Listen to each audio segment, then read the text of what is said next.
Hello दोस्तों, स्वागत है हमारे यूट्यूब चैनल लो समझ लो में। मैं हूं प्रदीप कुमार। तो आज के इस वीडियो में हम लोग पढ़ने वाले हैं पर्यावरण एग्ज़ाम का वो पेपर जो 2021 में हुआ है। कुछ छात्रों का हो गया है, कुछ का अप्रैल और मई में होना है। तो जिन छात्रों को नहीं हुआ है अभी पेपर उनके लिए वीडियो बहुत खास है, और जिनका हो गया है वो अपने आंसर की का मिलान कर सकते हैं इस वीडियो से। जैसा कि आप जानते हैं कि पर्यावरण एग्ज़ाम सभी स्टूडेंट को देना होता है। आप कोई भी कोर्स कर रहे हों, बीए कर रहे हों, बीकॉम कर रहे हों, बीएससी कर रहे हों, या बीबीए, बीसीए, बीटीएस, यानी आप कोई भी कोर्स करते हैं तो पर्यावरण का एग्ज़ाम कंपलसरी होता है। पर्यावरण के एग्ज़ाम में 100 क्वेश्चन आते हैं जो कि 100 नंबर का होता है, और इसको सिर्फ आपको 3 वर्षों में पास करना होता है। इसके लिए आपको 3 चांस मिलते हैं, प्रथम वर्ष, द्वितीय वर्ष, तृतीय वर्ष, यानी 3 वर्षों में आपको एक बार इसको पास करना होता है। अगर आप पहले वर्ष में पास कर लेते हैं तो दूसरे वर्ष में देने की ज़रूरत नहीं है। अगर दूसरे वर्ष पास कर लेते हैं इस एग्ज़ाम को तो तीसरे वर्ष इस पेपर को देने की ज़रूरत नहीं है। यानी 3 वर्षों में एक बार आपको क्लियर ही करना है। अगर इस पेपर में आप फेल हो जाते हैं तीनों वर्ष में तो आपको फेल माना जाएगा। चलिए हम देखते हैं क्वेश्चनों को देखने से पहले मैं बता दूं कि इस पेपर को जिसने भेजा है उनका नाम है सुष्मिता वर्मा। ये उत्तराखंड की निवासी हैं। इन्होंने रिक्वेस्ट किया कि सर इस पेपर का मैं पीडीएफ सेंड कर रही हूँ और इसका वीडियो बना दीजिए ताकि अन्य छात्रों को इससे हेल्प हो सके। तो इस पेपर में टोटल 100 क्वेश्चन है और उन 100 के 100 क्वेश्चनों को हम कराने वाले हैं। लगभग मैं बता दूं कि सभी यूनिवर्सिटी में, चाहे वो इलाहाबाद हो, कानपुर हो, अवध यूनिवर्सिटी हो या अन्य किसी भी यूनिवर्सिटी का पेपर हो, पर्यावरण का सबका सेम ही आता है। तो ये वीडियो बिल्कुल खास है, आपको वीडियो पूरा देखना है। सारे क्वेश्चन को हम एक एक करके डिस्कस करेंगे।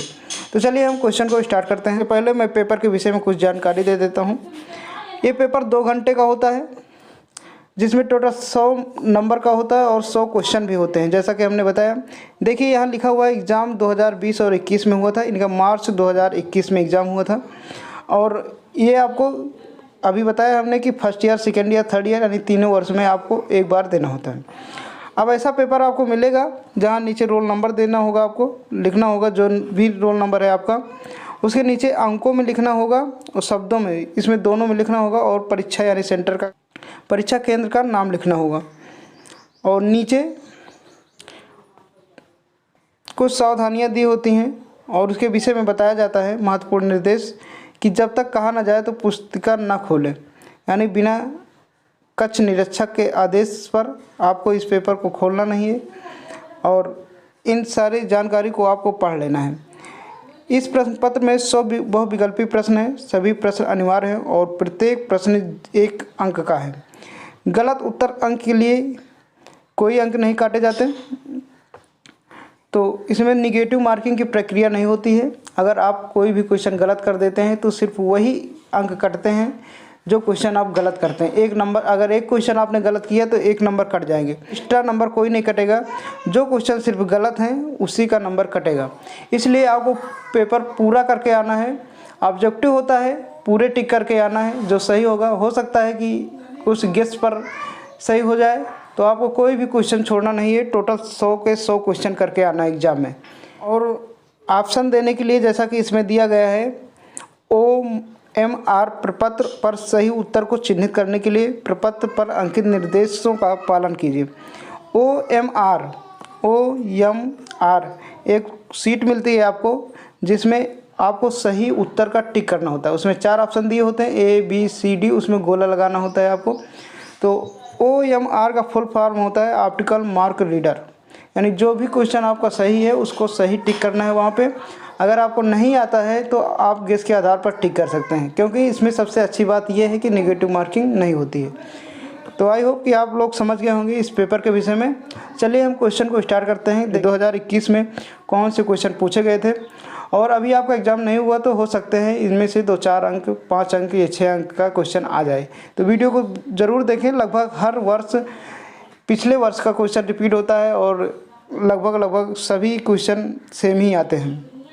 एक निर्देश और ज़रूरी है आपके लिए कि OMR पर चिन्ह लगाने के लिए केवल नीली या काली बॉल पॉइंट पेन का ही इस्तेमाल करें। आपको जेल पेन नहीं ले जाना है, स्केच नहीं ले जाना है, और नीली काली पेन के अलावा अन्य किसी भी प्रकार का कोई पेन नहीं ले जाना है, क्योंकि अगर अन्य किसी भी प्रकार के पेन से आपको टिक करते हैं या गोला मारते हैं तो वो गलत मान लिया जाएगा।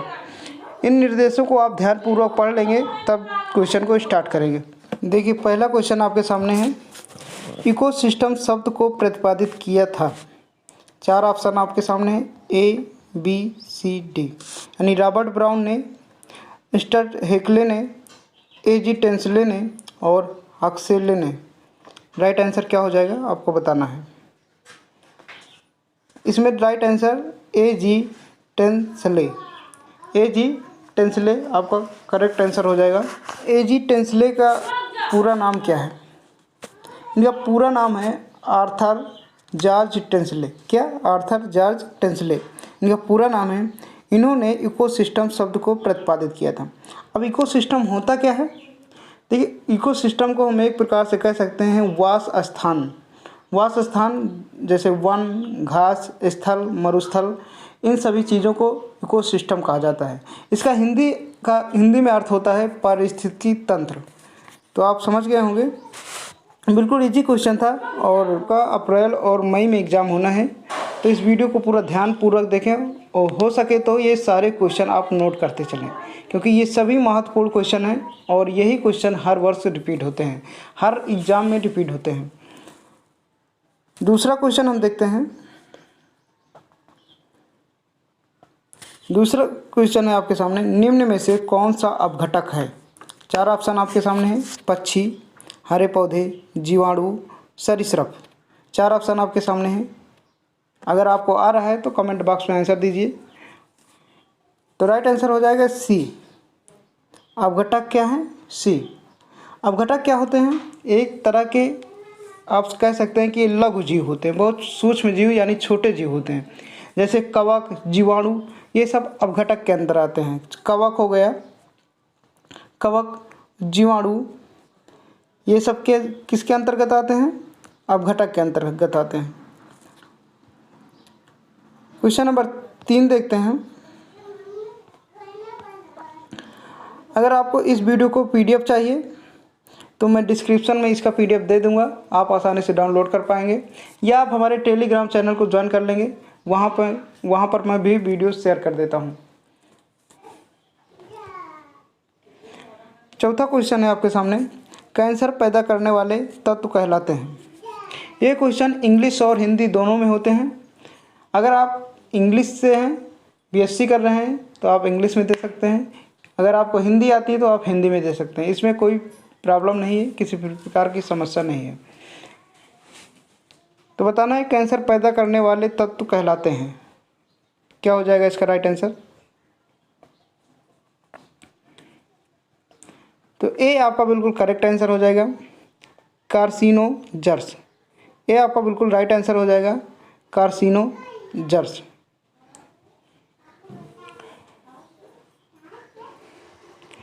नेक्स्ट क्वेश्चन है, जैव विविधता शब्द प्रयुक्त होता है। 4 ऑप्शन आपके सामने है। क्या हो जाएगा इसका राइट आंसर? केवल जंतुओं व पादपों के लिए, ध्यान से पढ़ना, केवल विषाणुओं के लिए, केवल जंतुओं के लिए, पादपों, जंतुओं व सूक्ष्म जीवों के लिए। तो राइट आंसर क्या हो जाएगा? तो डी आपका बिल्कुल करेक्ट आंसर हो जाएगा, पादपों, जंतुओं और सूक्ष्म जीवों के लिए।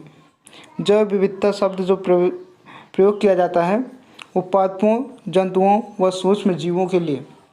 अच्छा, इसका इंग्लिश वर्ड होता है बायोडाइवर्सिटी। तो बायो का अर्थ होता है जीव और डाइवर्सिटी का अर्थ होता है विविधता। तो जैव विविधता बायो और डाइवर्सिटी 2 शब्दों से मिलकर बना है।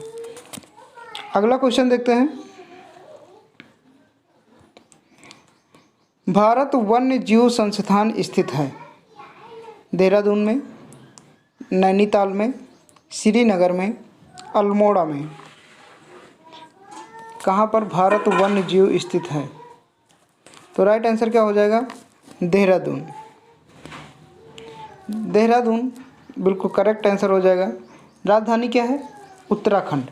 और इसकी स्थापना कब हुई थी देहरादून की? तो 1982 ईस्वी में। कब हुई थी? 1982 ईस्वी में। स्थापना भी पूछा जा सकता है आपसे, तो याद रखना है इसकी स्थापना 1982 ईस्वी में हुई थी और इसकी राजधानी क्या है? उत्तराखंड। ठीक है, ये पॉइंट आपको याद रखना है। बिल्कुल इजी क्वेश्चन आते हैं क्योंकि इसमें पूरे पर्यावरण से संबंधित जितने भी हैं, प्रकृति से संबंधित, पारिस्थितिकी से संबंधित, साइंस से संबंधित, बायोलॉजी से, फिजिक्स से, सभी से क्वेश्चन पूछे जाते हैं और इजी क्वेश्चन पूछे जाते हैं।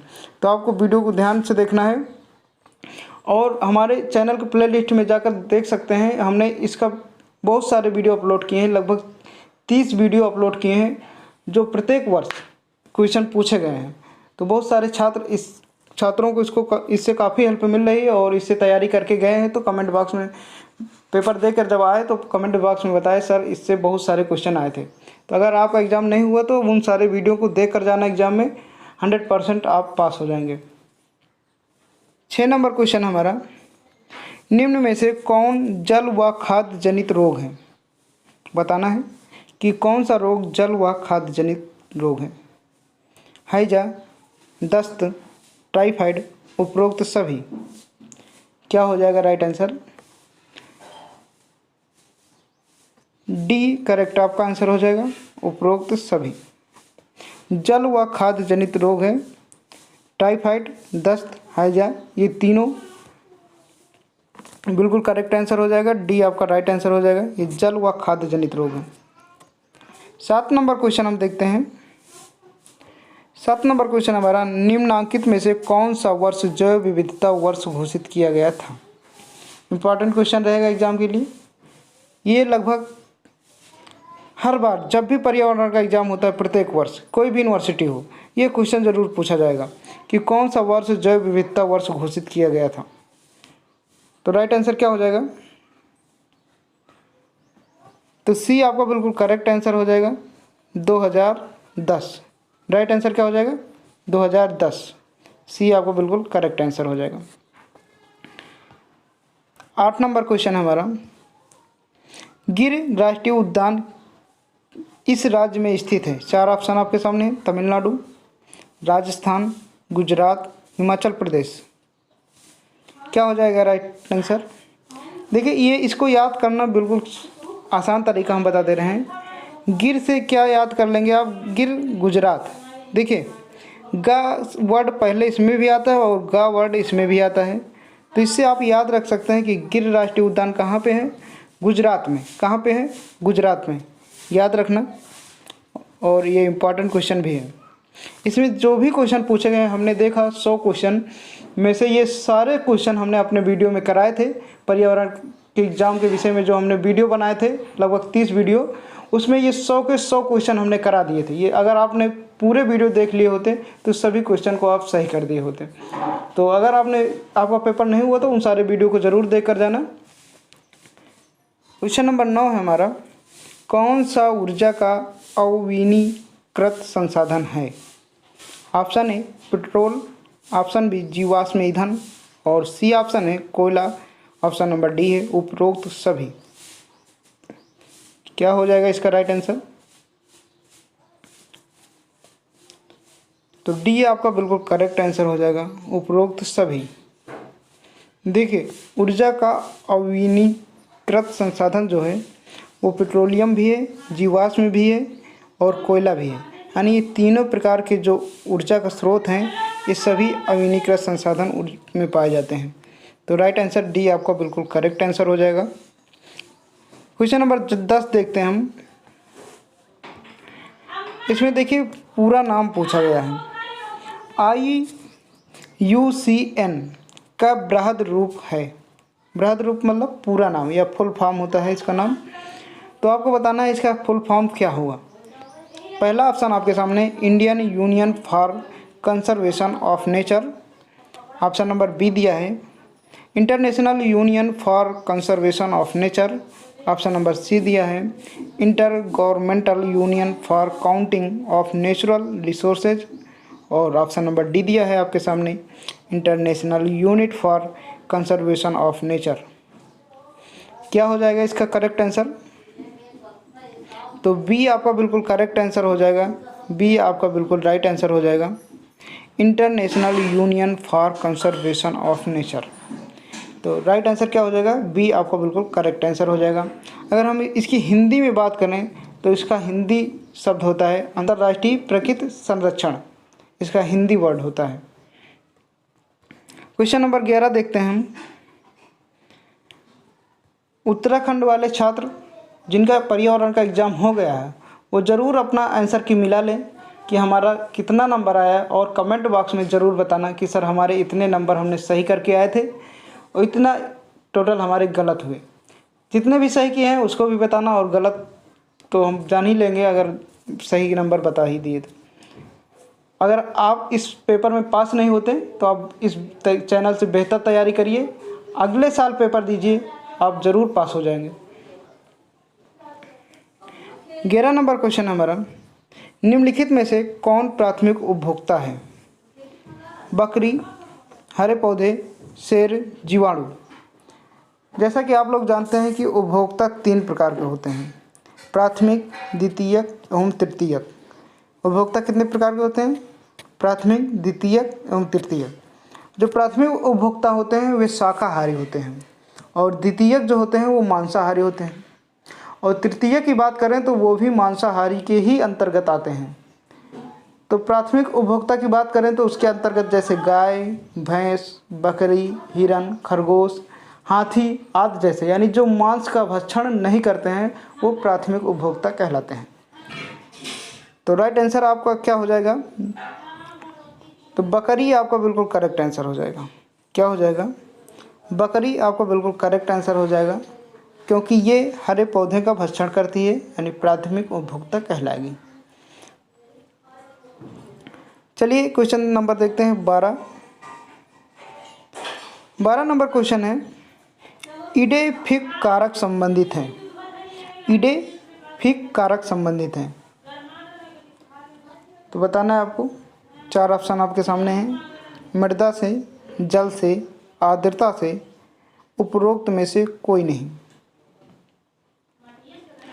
तो ए आपका बिल्कुल करेक्ट आंसर हो जाएगा, मृदा से। किससे?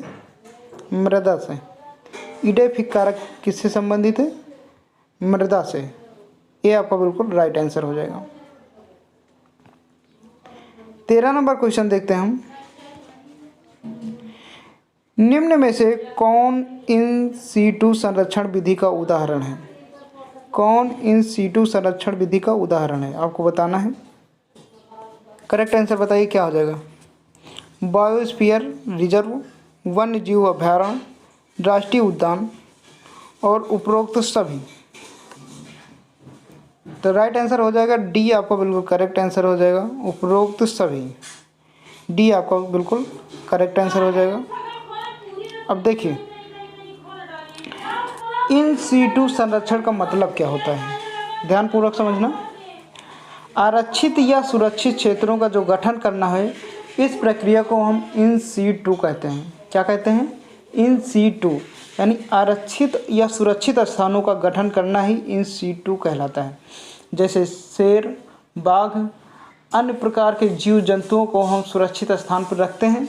किस में रखते हैं? अभयारण्य में रखते हैं, उद्यानों में रखते हैं, बायो रिजर्व में रखते हैं। तो इन सभी स्थानों को हम एक प्रकार से कह सकते हैं इन सीटू संरक्षण विधि।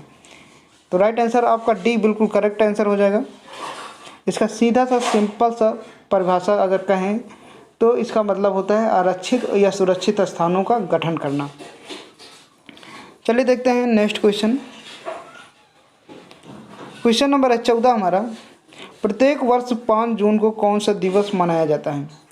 प्रत्येक वर्ष ये पूछा भी जाता है, प्रत्येक वर्ष पर्यावरण में ये पूछा भी जाता है कि प्रत्येक वर्ष 5 जून को कौन सा दिवस मनाया जाता है। और बिल्कुल इजी क्वेश्चन है, इसको तो सब छात्रों ने कर लिया होगा कि 5 जून को कौन सा दिवस मनाया जाता है। तो बताना है आपको। इसका तो सभी आंसर बताएंगे। क्या हो जाएगा राइट आंसर? पर्यावरण दिवस। पर्यावरण दिवस 5 जून को, जिसका आपका एग्ज़ाम हो रहा है, उसी दिवस को 5 जून को मनाया जाता है। अगर बात करें पृथ्वी दिवस की तो 22 अप्रैल को मनाया जाता है। 22 अप्रैल को पृथ्वी दिवस मनाया जाता है। और ये देखिए दिया हुआ है दूसरे नंबर पे विश्व ओजोन दिवस। अगर ओजोन दिवस की बात करें तो 16 सितंबर को मनाया जाता है। कब? 16 सितंबर को। और पर्यावरण 5 जून को। यानी ये तीनों आपको याद रखना है। पृथ्वी दिवस 22 अप्रैल को, 16 सितंबर को विश्व ओजोन दिवस और 5 जून को विश्व पर्यावरण दिवस। ये तीनों आपके लिए इम्पॉर्टेंट है। कोई ज़रूरी ही नहीं कि पर्यावरण ही पूछा जाए, ओजोन भी पूछा जा सकता है क्योंकि ये भी पर्यावरण के अंतर्गत आता है।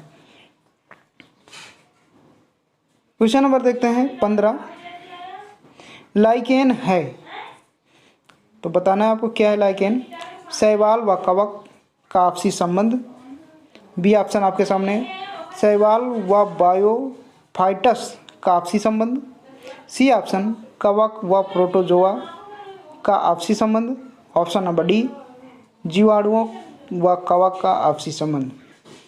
क्या हो जाएगा राइट आंसर? ए आपका बिल्कुल करेक्ट आंसर हो जाएगा, शैवाल व कवकों का आपसी संबंध। अच्छा, ये कवक होते क्या हैं के विषय में आप थोड़ा जानकारी कर लीजिए।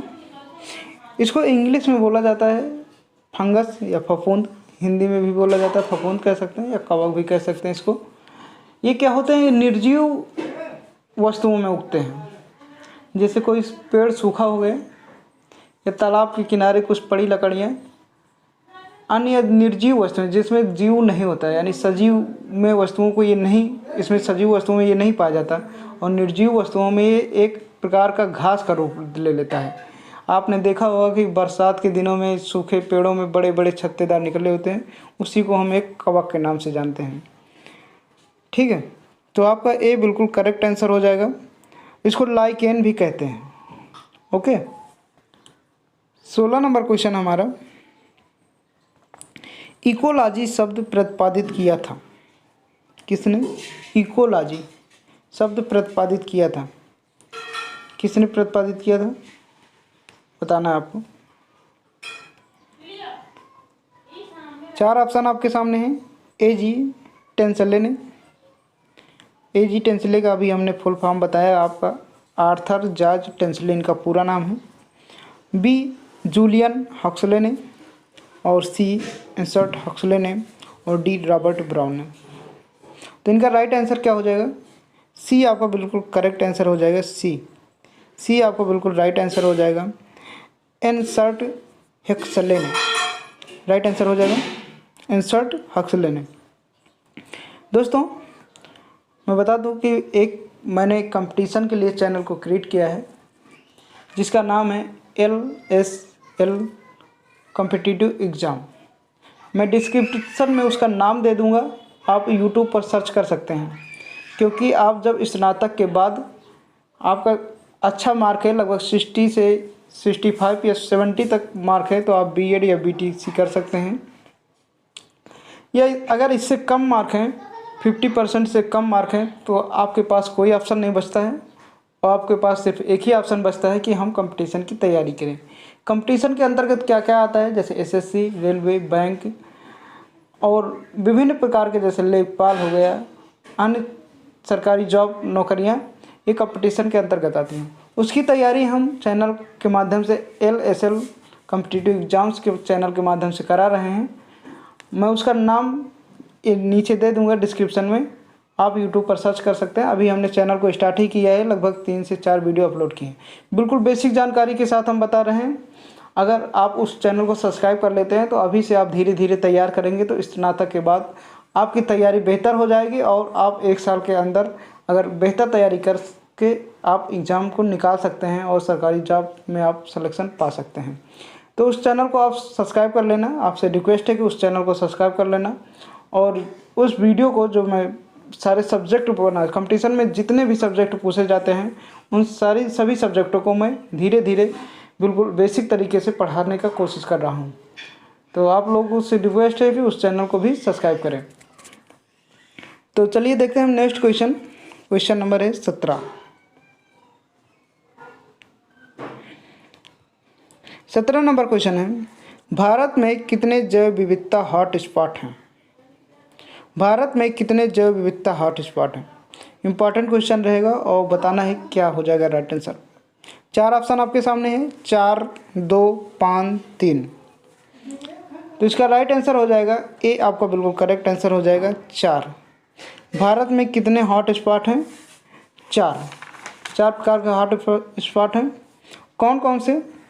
जैसे हिमालयी क्षेत्र, पश्चिमी व पूर्वी घाट, इंडो बर्मा, सुंदरवन, ये सब क्या है? हॉट स्पॉट क्षेत्र।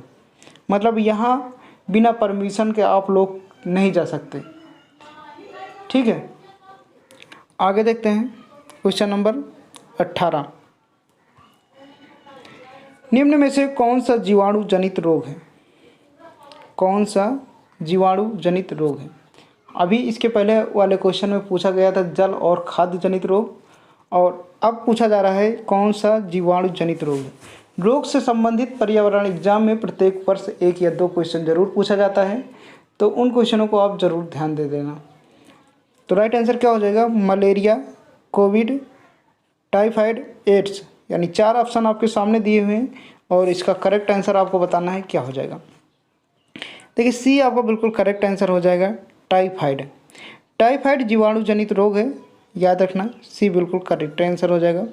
ये कोविड-19 का सिचुएशन 2020 में आया था और ये जो है जीवाणु से नहीं होता है। ठीक है, क्वेश्चन नंबर 19 देखते हैं हम। डेंट्रोटस खाद्य श्रृंखला के प्रक्षेप में सत्य है। देखिए इस पेपर को भेजने वाले ने, जिसने भेजा है सुष्मिता वर्मा ने, इसका सही अच्छे से फ़ोटो खींचकर नहीं भेजा है।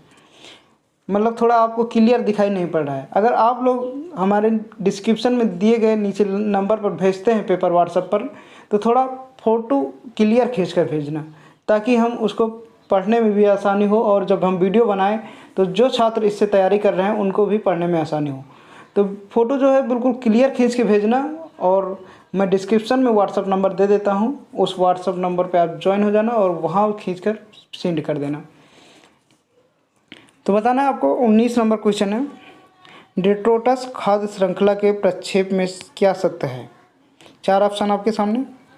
यह क्षयकारी कार्बन पदार्थ से प्रारंभ होती है, यह हरे पौधों से प्रारंभ होती है, यह केंचुओं से आरंभ होती है, यह शाकाहारियों से आरंभ होती है। तो क्या हो जाएगा इसका राइट आंसर? फटाफट आंसर बताइए। हम देखते हैं कि कितने क्वेश्चन आपको आते हैं। आप आंसर ज़रूर बताना। अगर नहीं बता पा रहे हैं तुरंत, तो लास्ट में अपना एवरेज ज़रूर बताना कि सर हमने 100 क्वेश्चन में से 70 किए, 80 किए, 50 किए।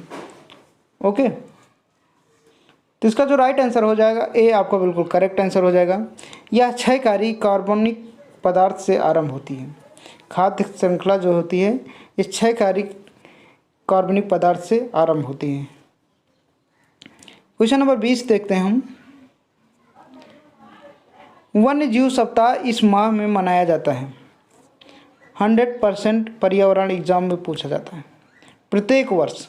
100% ये जरूर पूछा जाएगा। वन्य जीव सप्ताह इस माह मनाया जाता है। 4 ऑप्शन आपके सामने हैं, अक्टूबर, नवंबर, दिसंबर, जनवरी। क्या हो जाएगा राइट आंसर इसका? ए आपका बिल्कुल करेक्ट आंसर हो जाएगा, अक्टूबर माह में। ए आपका बिल्कुल राइट आंसर हो जाएगा, किस में? अक्टूबर माह में।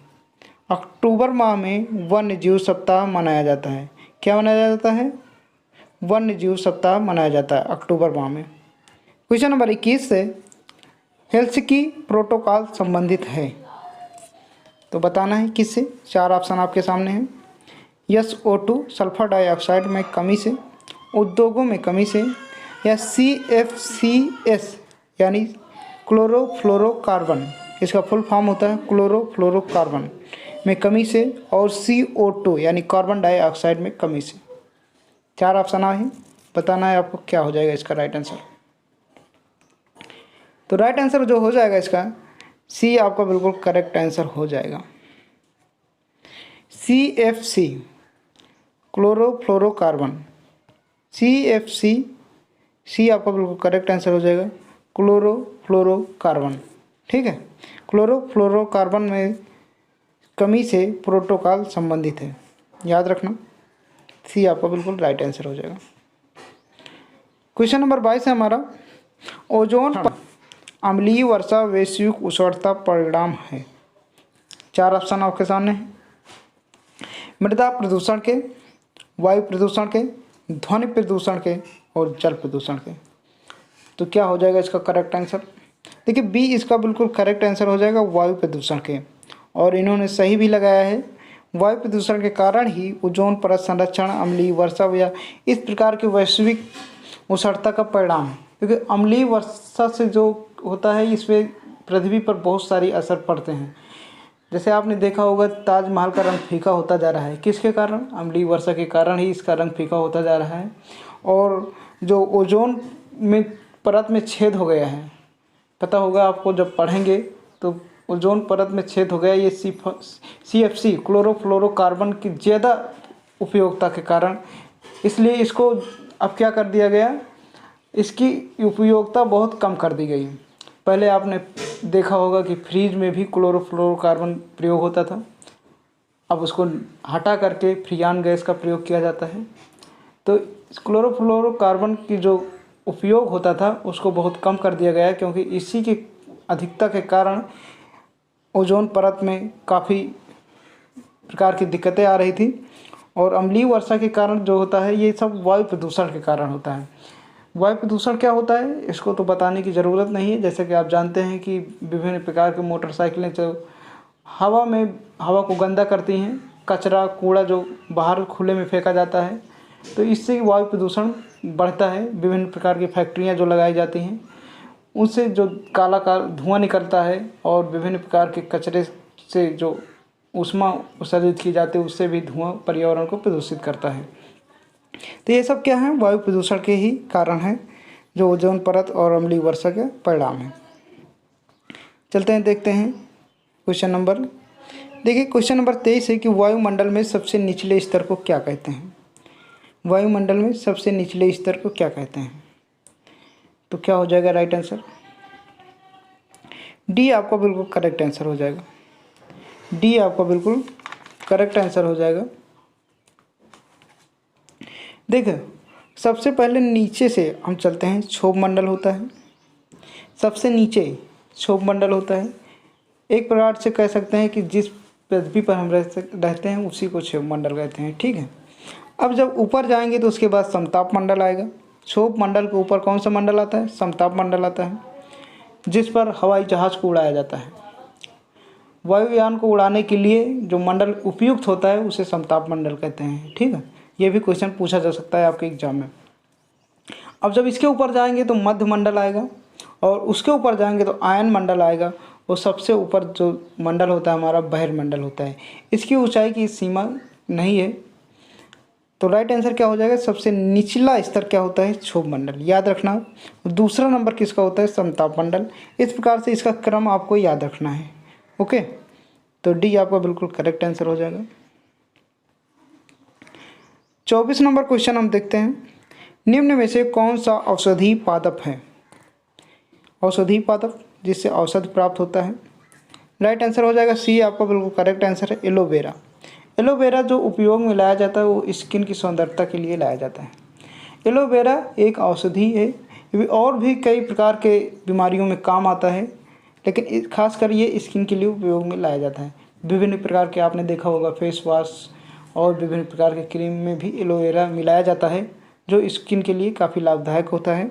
तो एलोवेरा एक औषधि पादप है, इसको आप याद रखना।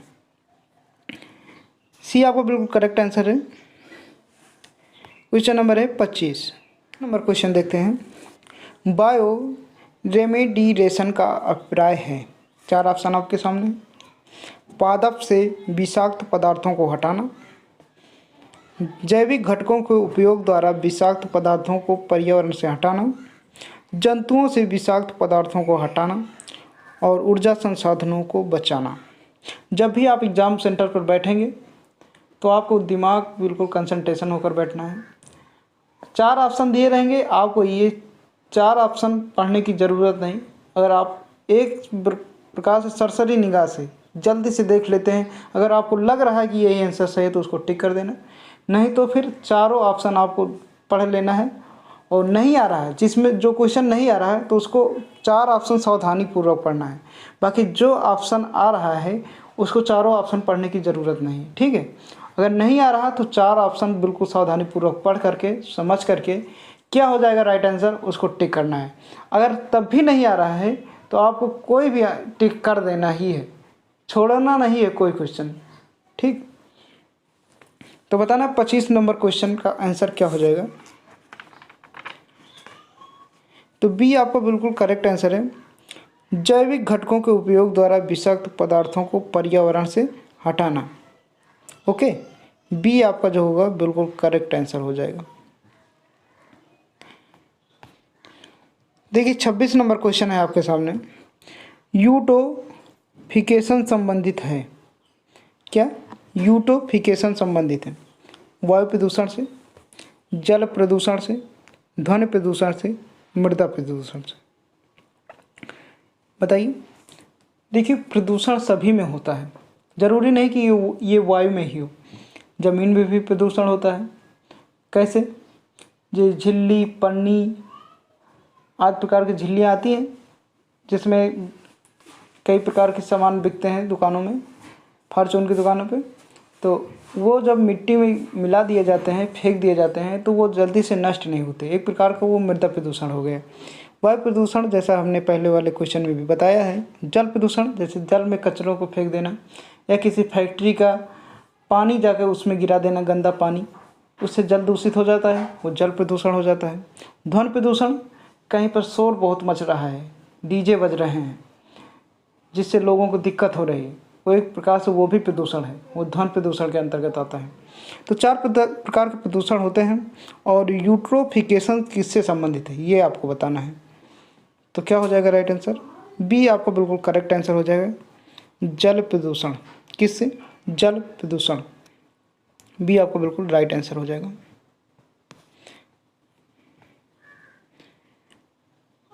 आगे देखते हैं 27 नंबर क्वेश्चन हमारा। रूफ टॉप विधि संबंधित है। इम्पॉर्टेंट क्वेश्चन है, लगभग हर वर्ष ये पूछा जाता है। रूफ टॉप विधि संबंधित है किससे? वाटर सोर्स प्रबंधन से, वर्षा जल संरक्षण से, माइक्रो इरिगेशन से, उपरोक्त में से कोई नहीं। क्या हो जाएगा इसका राइट आंसर? तो इसका राइट आंसर बी आपका बिल्कुल करेक्ट आंसर हो जाएगा, वर्षा जल संरक्षण से। देखिए जो वर्षा जल संरक्षण होता है इसको रूफ टॉप विधि बोला जाता है। अभी वर्षा जल संरक्षण किया कहाँ जाता है? जैसे आपने गाँव में देखा होगा तालाब खुदवाए जाते हैं, तालाब खुदवाए जाते हैं इसी वर्षा का जल को संरक्षण करने के लिए, यानी इकट्ठा करने के लिए तालाब खुदवाए जाते हैं, ताकि जीव जंतु हो, पर्यावरण में कुछ सुधार आ सके और हवा भी इससे क्या होता है, स्वच्छ होता है, और जो जीव जंतु आते हैं वो उससे पानी भी पी सकते हैं। तो इसलिए जल संरक्षण की विधि अपनाई जाती है। शहरों में क्या होता है, जल संरक्षण विधि अपनाने के लिए, रूफ टॉप विधि अपनाने के लिए छत पर टैंक बना दिए जाते हैं जिससे वर्षा होता है और वो टैंक भर जाता है और उस टैंक के पानी का घर में उपयोग में लाया जाता है। तो इस प्रकार से वर्षा के जल को संरक्षित करना ही रूफ टॉप विधि कहलाती है। इंपॉर्टेंट क्वेश्चन रहेगा एग्जाम के लिए आपके। तो बी आपका बिल्कुल करेक्ट आंसर है। क्वेश्चन नंबर 28 देखते हैं। 28 नंबर क्वेश्चन है, चिपको आंदोलन से संबंधित है। इम्पॉर्टेंट क्वेश्चन है, इसको ध्यान में रखिएगा। चिपको आंदोलन संबंधित है किससे? सुंदरलाल बहुगुणा से, अमृता देवी से, मेघा पाटकर से और सुगाथा कुमारी से। बहुत इंपॉर्टेंट क्वेश्चन है। जब आप कंपटीशन की तैयारी करने निकलेंगे ना तो ये सारे क्वेश्चन आपको पढ़ने पड़ेंगे। ये आएंगे जीएस के अंतर्गत। जो आपके आज पर्यावरण के अंतर्गत क्वेश्चन पूछे जा रहे हैं वो आपके जीएस के अंतर्गत आएंगे, और इन क्वेश्चनों को अगर आपने अभी से तैयार कर लिया तो आगे आपको आसानी हो जाएगी। चिपको आंदोलन किससे संबंधित है बताना है आपको। तो राइट आंसर क्या हो जाएगा? ए आपको बिल्कुल करेक्ट आंसर हो जाएगा, सुंदरलाल बहुगुणा। किससे? सुंदरलाल बहुगुणा। वैसे तो इसमें कई लोगों ने भाग लिया था, जैसे सुंदरलाल बहुगुणा, चंडी प्रसाद मट्टू, और श्रीमती गौरव देवी आदि, इन सभी के नेतृत्व में ये चिपको आंदोलन की शुरुआत की गई थी। अब ये देखिए, चिपको आंदोलन की शुरुआत जो हुई थी 1973 ईस्वी में हुई थी। कब? 1973 ईस्वी में हुई थी। और इसका ये चमोली, यानी जो कि उत्तर प्रदेश में है, उत्तर प्रदेश के चमोली जिले से इसकी शुरुआत हुई थी। और इसका मुख्य उद्देश्य था पर्यावरण की रक्षा करना। इसमें हुआ क्या था, इसकी एक बहुत बड़ी कहानी है कि इसमें एक बार एक ठेकेदार को ठेका मिला हुआ था पेड़ कटवाने के लिए, जिसमें क्या हुआ था कि वो जब पेड़ काटने गए तो वहाँ पर कुछ महिलाओं ने इनका विरोध किया पेड़ काटने के लिए। तो उसमें इन लोगों ने पेड़ को छपका लिया, यानी पेड़ पर चिपक गए और पेड़ को काटने से मना कर दिया। फिर वहीं से ये आंदोलन की शुरुआत होती है। और इसमें सबसे महत्वपूर्ण जो भूमिका है वो स्त्रियों ने ही भाग लिया। सबसे ज़्यादा स्त्रियों ने भारी संख्या में भाग लिया और उन लोगों ने पर्यावरण को बचाने के लिए पेड़ों की रक्षा की और उन सभी ठेकेदारों को वापस कर दिया, पेड़ काटने नहीं दिया। तो बहुत बड़ा आंदोलन चला हुआ था। लगभग इसमें एक परिवार के 3 बहनों की मौत हो गई थी इसमें, और आंदोलनकारियों ने अपने प्राणों की आहुति भी दी थी। लेकिन ये आंदोलन सफल रहा पूरी तरह से। इसे कौन सा ex-situ संरक्षण विधि है, तो आपको बताना है इसका राइट आंसर क्या हो जाएगा। सी आपका बिल्कुल करेक्ट आंसर हो जाएगा, वन्य जीव अभ्यारण्य। वन्य जीव अभ्यारण्य। अब देखिए इन सीटू और ex-situ में अंतर क्या है, आइए जान लेते हैं। देखिए इन सीटू वो संरक्षण विधि है जिसमें पौधे अथवा जीवों का संरक्षण किया जाता है जहां वो प्रकृति रूप से रह सकते हैं, ठीक है। और ex-situ वह प्रक्रिया है जिसमें पौधे अथवा जीवों का संरक्षण किसी अन्य सुरक्षित स्थान पर ले जाकर के किया जाता है। जैसे आप समझ सकते हैं कि जैसे मान लीजिए किसी जंगल में शेर रह रहा है, ठीक है, तो अब शेर वहीं रहेगा लेकिन उसकी सुरक्षा का ध्यान दिया जाएगा। तो ये इन सीटू हो गया, ठीक है। अब उस शेर को ले जाकर किसी अभ्यारण्य में रख दिया गया या किसी चिड़ियाघर में रख दिया गया और उसको वहाँ सुरक्षा दिया जाता है, तो वो ex-situ के अंतर्गत आएगा। आई होप कि आप लोग आसानी से इन सीटू और ex-situ समझ गए होंगे और इन दोनों में से एक क्वेश्चन आपको ज़रूर मिलता है आपके पर्यावरण के एग्जाम में। देखते हैं नेक्स्ट क्वेश्चन। एशियाटिक शेर सिर्फ पाए जाते हैं, या कभी कभी ऐसा भी क्वेश्चन ये बन सकता है कि एशियाई शेर कहाँ पाए जाते हैं। यहाँ पे पूछा गया है एशियाटिक शेर सिर्फ पाए जाते हैं, ये तो सभी को पता होगा। राइट आंसर क्या हो जाएगा इसका बताना है आपको। तो बी बिल्कुल करेक्ट आंसर हो जाएगा, गिर राष्ट्रीय उद्यान में। और गिर राष्ट्रीय उद्यान है कहाँ? गुजरात में। तो गुजरात के गिर राष्ट्रीय उद्यान में एशियाई शेर पाए जाते हैं, ये आपको याद रखना है, इंपॉर्टेंट क्वेश्चन है। क्वेश्चन नंबर है 31। निम्न में से कौन सा जल भौतिक पैरामीटर है, बताना आपको कौन सा जल भौतिक पैरामीटर है। 31 नंबर क्वेश्चन है, क्या हो जाएगा राइट आंसर। ए ऑप्शन है जैव रासायनिक ऑक्सीजन मांग, बी घुलित ऑक्सीजन, सी DRBDT और डी क्लोरोराइड्स। क्या हो जाएगा राइट आंसर। तो डी आपका बिल्कुल करेक्ट आंसर हो जाएगा, क्लोरोराइड्स। डी आपका बिल्कुल राइट आंसर हो जाएगा। क्वेश्चन नंबर देखते हैं 32।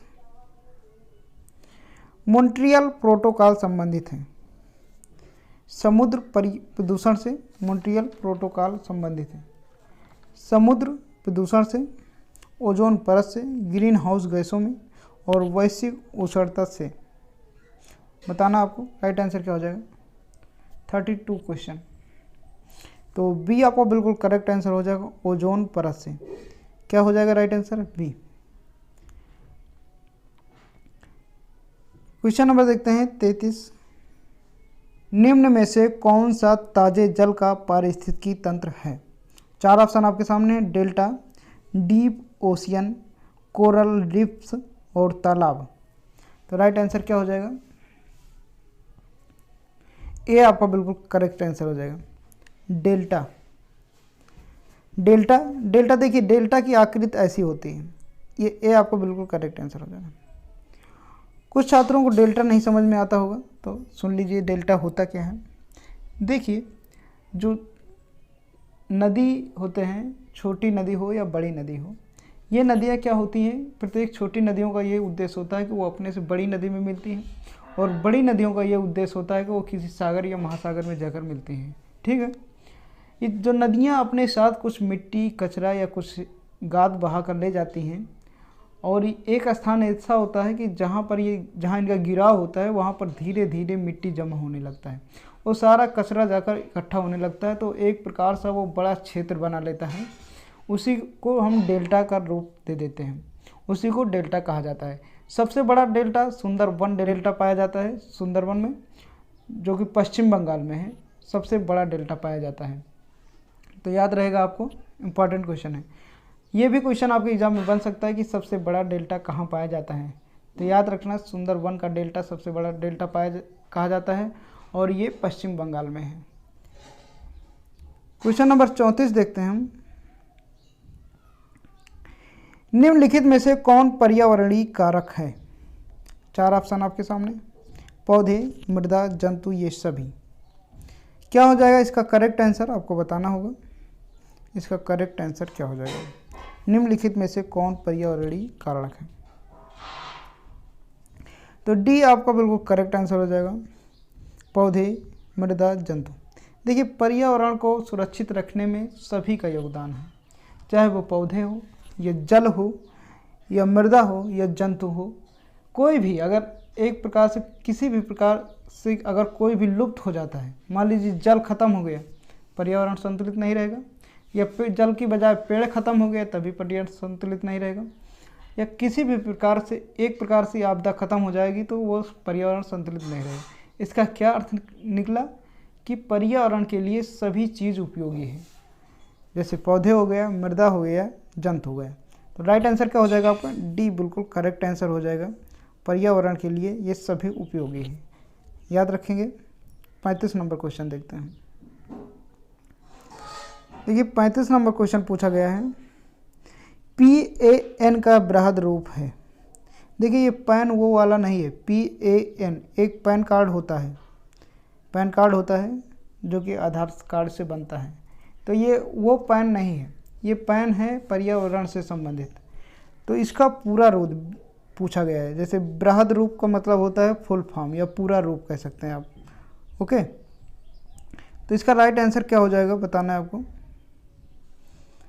क्वेश्चन नंबर 35, तो इसका राइट आंसर हो जाएगा सी, पर ऑक्सी एक्सीटाइल नाइट्रेट। क्या हो जाएगा इसका राइट आंसर? पर ऑक्सी एक्सीटाइल नाइट्रेट। सी आपका बिल्कुल करेक्ट आंसर हो जाएगा, सी आपका बिल्कुल राइट आंसर हो जाएगा। देखते हैं 36 नंबर क्वेश्चन। क्वेश्चन नंबर 36 हमारा, ब्लू व्हेल, चमगादड़, गिलहरी व प्लेटिपस उदाहरण हैं किसके? 4 ऑप्शन आपके सामने हैं, मछली, उभयचर, स्तनधारी, सरीसृप। तो राइट आंसर क्या हो जाएगा? बिल्कुल इजी क्वेश्चन है ये, तो सी आपको बिल्कुल करेक्ट आंसर हो जाएगा, स्तनधारी। देखिए चमगादड़, ब्लू व्हेल, गिलहरी और ये प्लेटिपस, ये सब स्तनधारी में आते हैं। किस में? स्तनधारी। तो इम्पॉर्टेंट रहेगा ये क्वेश्चन, लगभग ये भी पूछा जाता है प्रत्येक वर्ष। तो स्तनधारी, सी आपको बिल्कुल करेक्ट आंसर हो जाएगा। 37 नंबर क्वेश्चन है, निम्नलिखित में से कौन जैव विविधता के लिए खतरा है? तो राइट आंसर बताना है। 4 ऑप्शन आपके सामने, प्रदूषण, आवासीय क्षय, वनाग्नि, ये सभी। तो क्या हो जाएगा राइट आंसर? देखिए डी बिल्कुल करेक्ट आंसर हो जाएगा, प्रदूषण, आवासीय क्षय, वनाग्नि, ये जैव विविधता के लिए खतरा है। देखिए सबसे पहले बात करते हैं प्रदूषण की।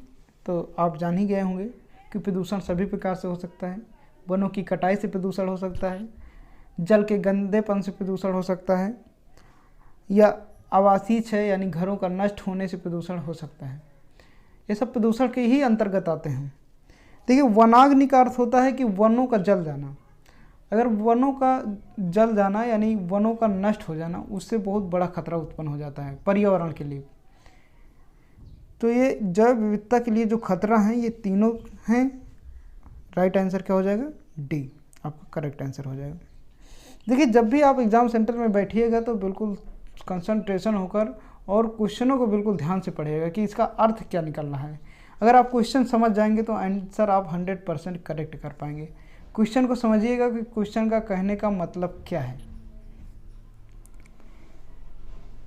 38 नंबर क्वेश्चन है, निम्नलिखित में से कौन सा बांधों का नकारात्मक प्रभाव है? ए, वनों का कटाव, बी, रोजगार, सी, ऊर्जा उत्पादन और डी, उपरोक्त सभी। तो क्या हो जाएगा राइट आंसर? ए आपका बिल्कुल करेक्ट आंसर हो जाएगा, वनों का कटाव।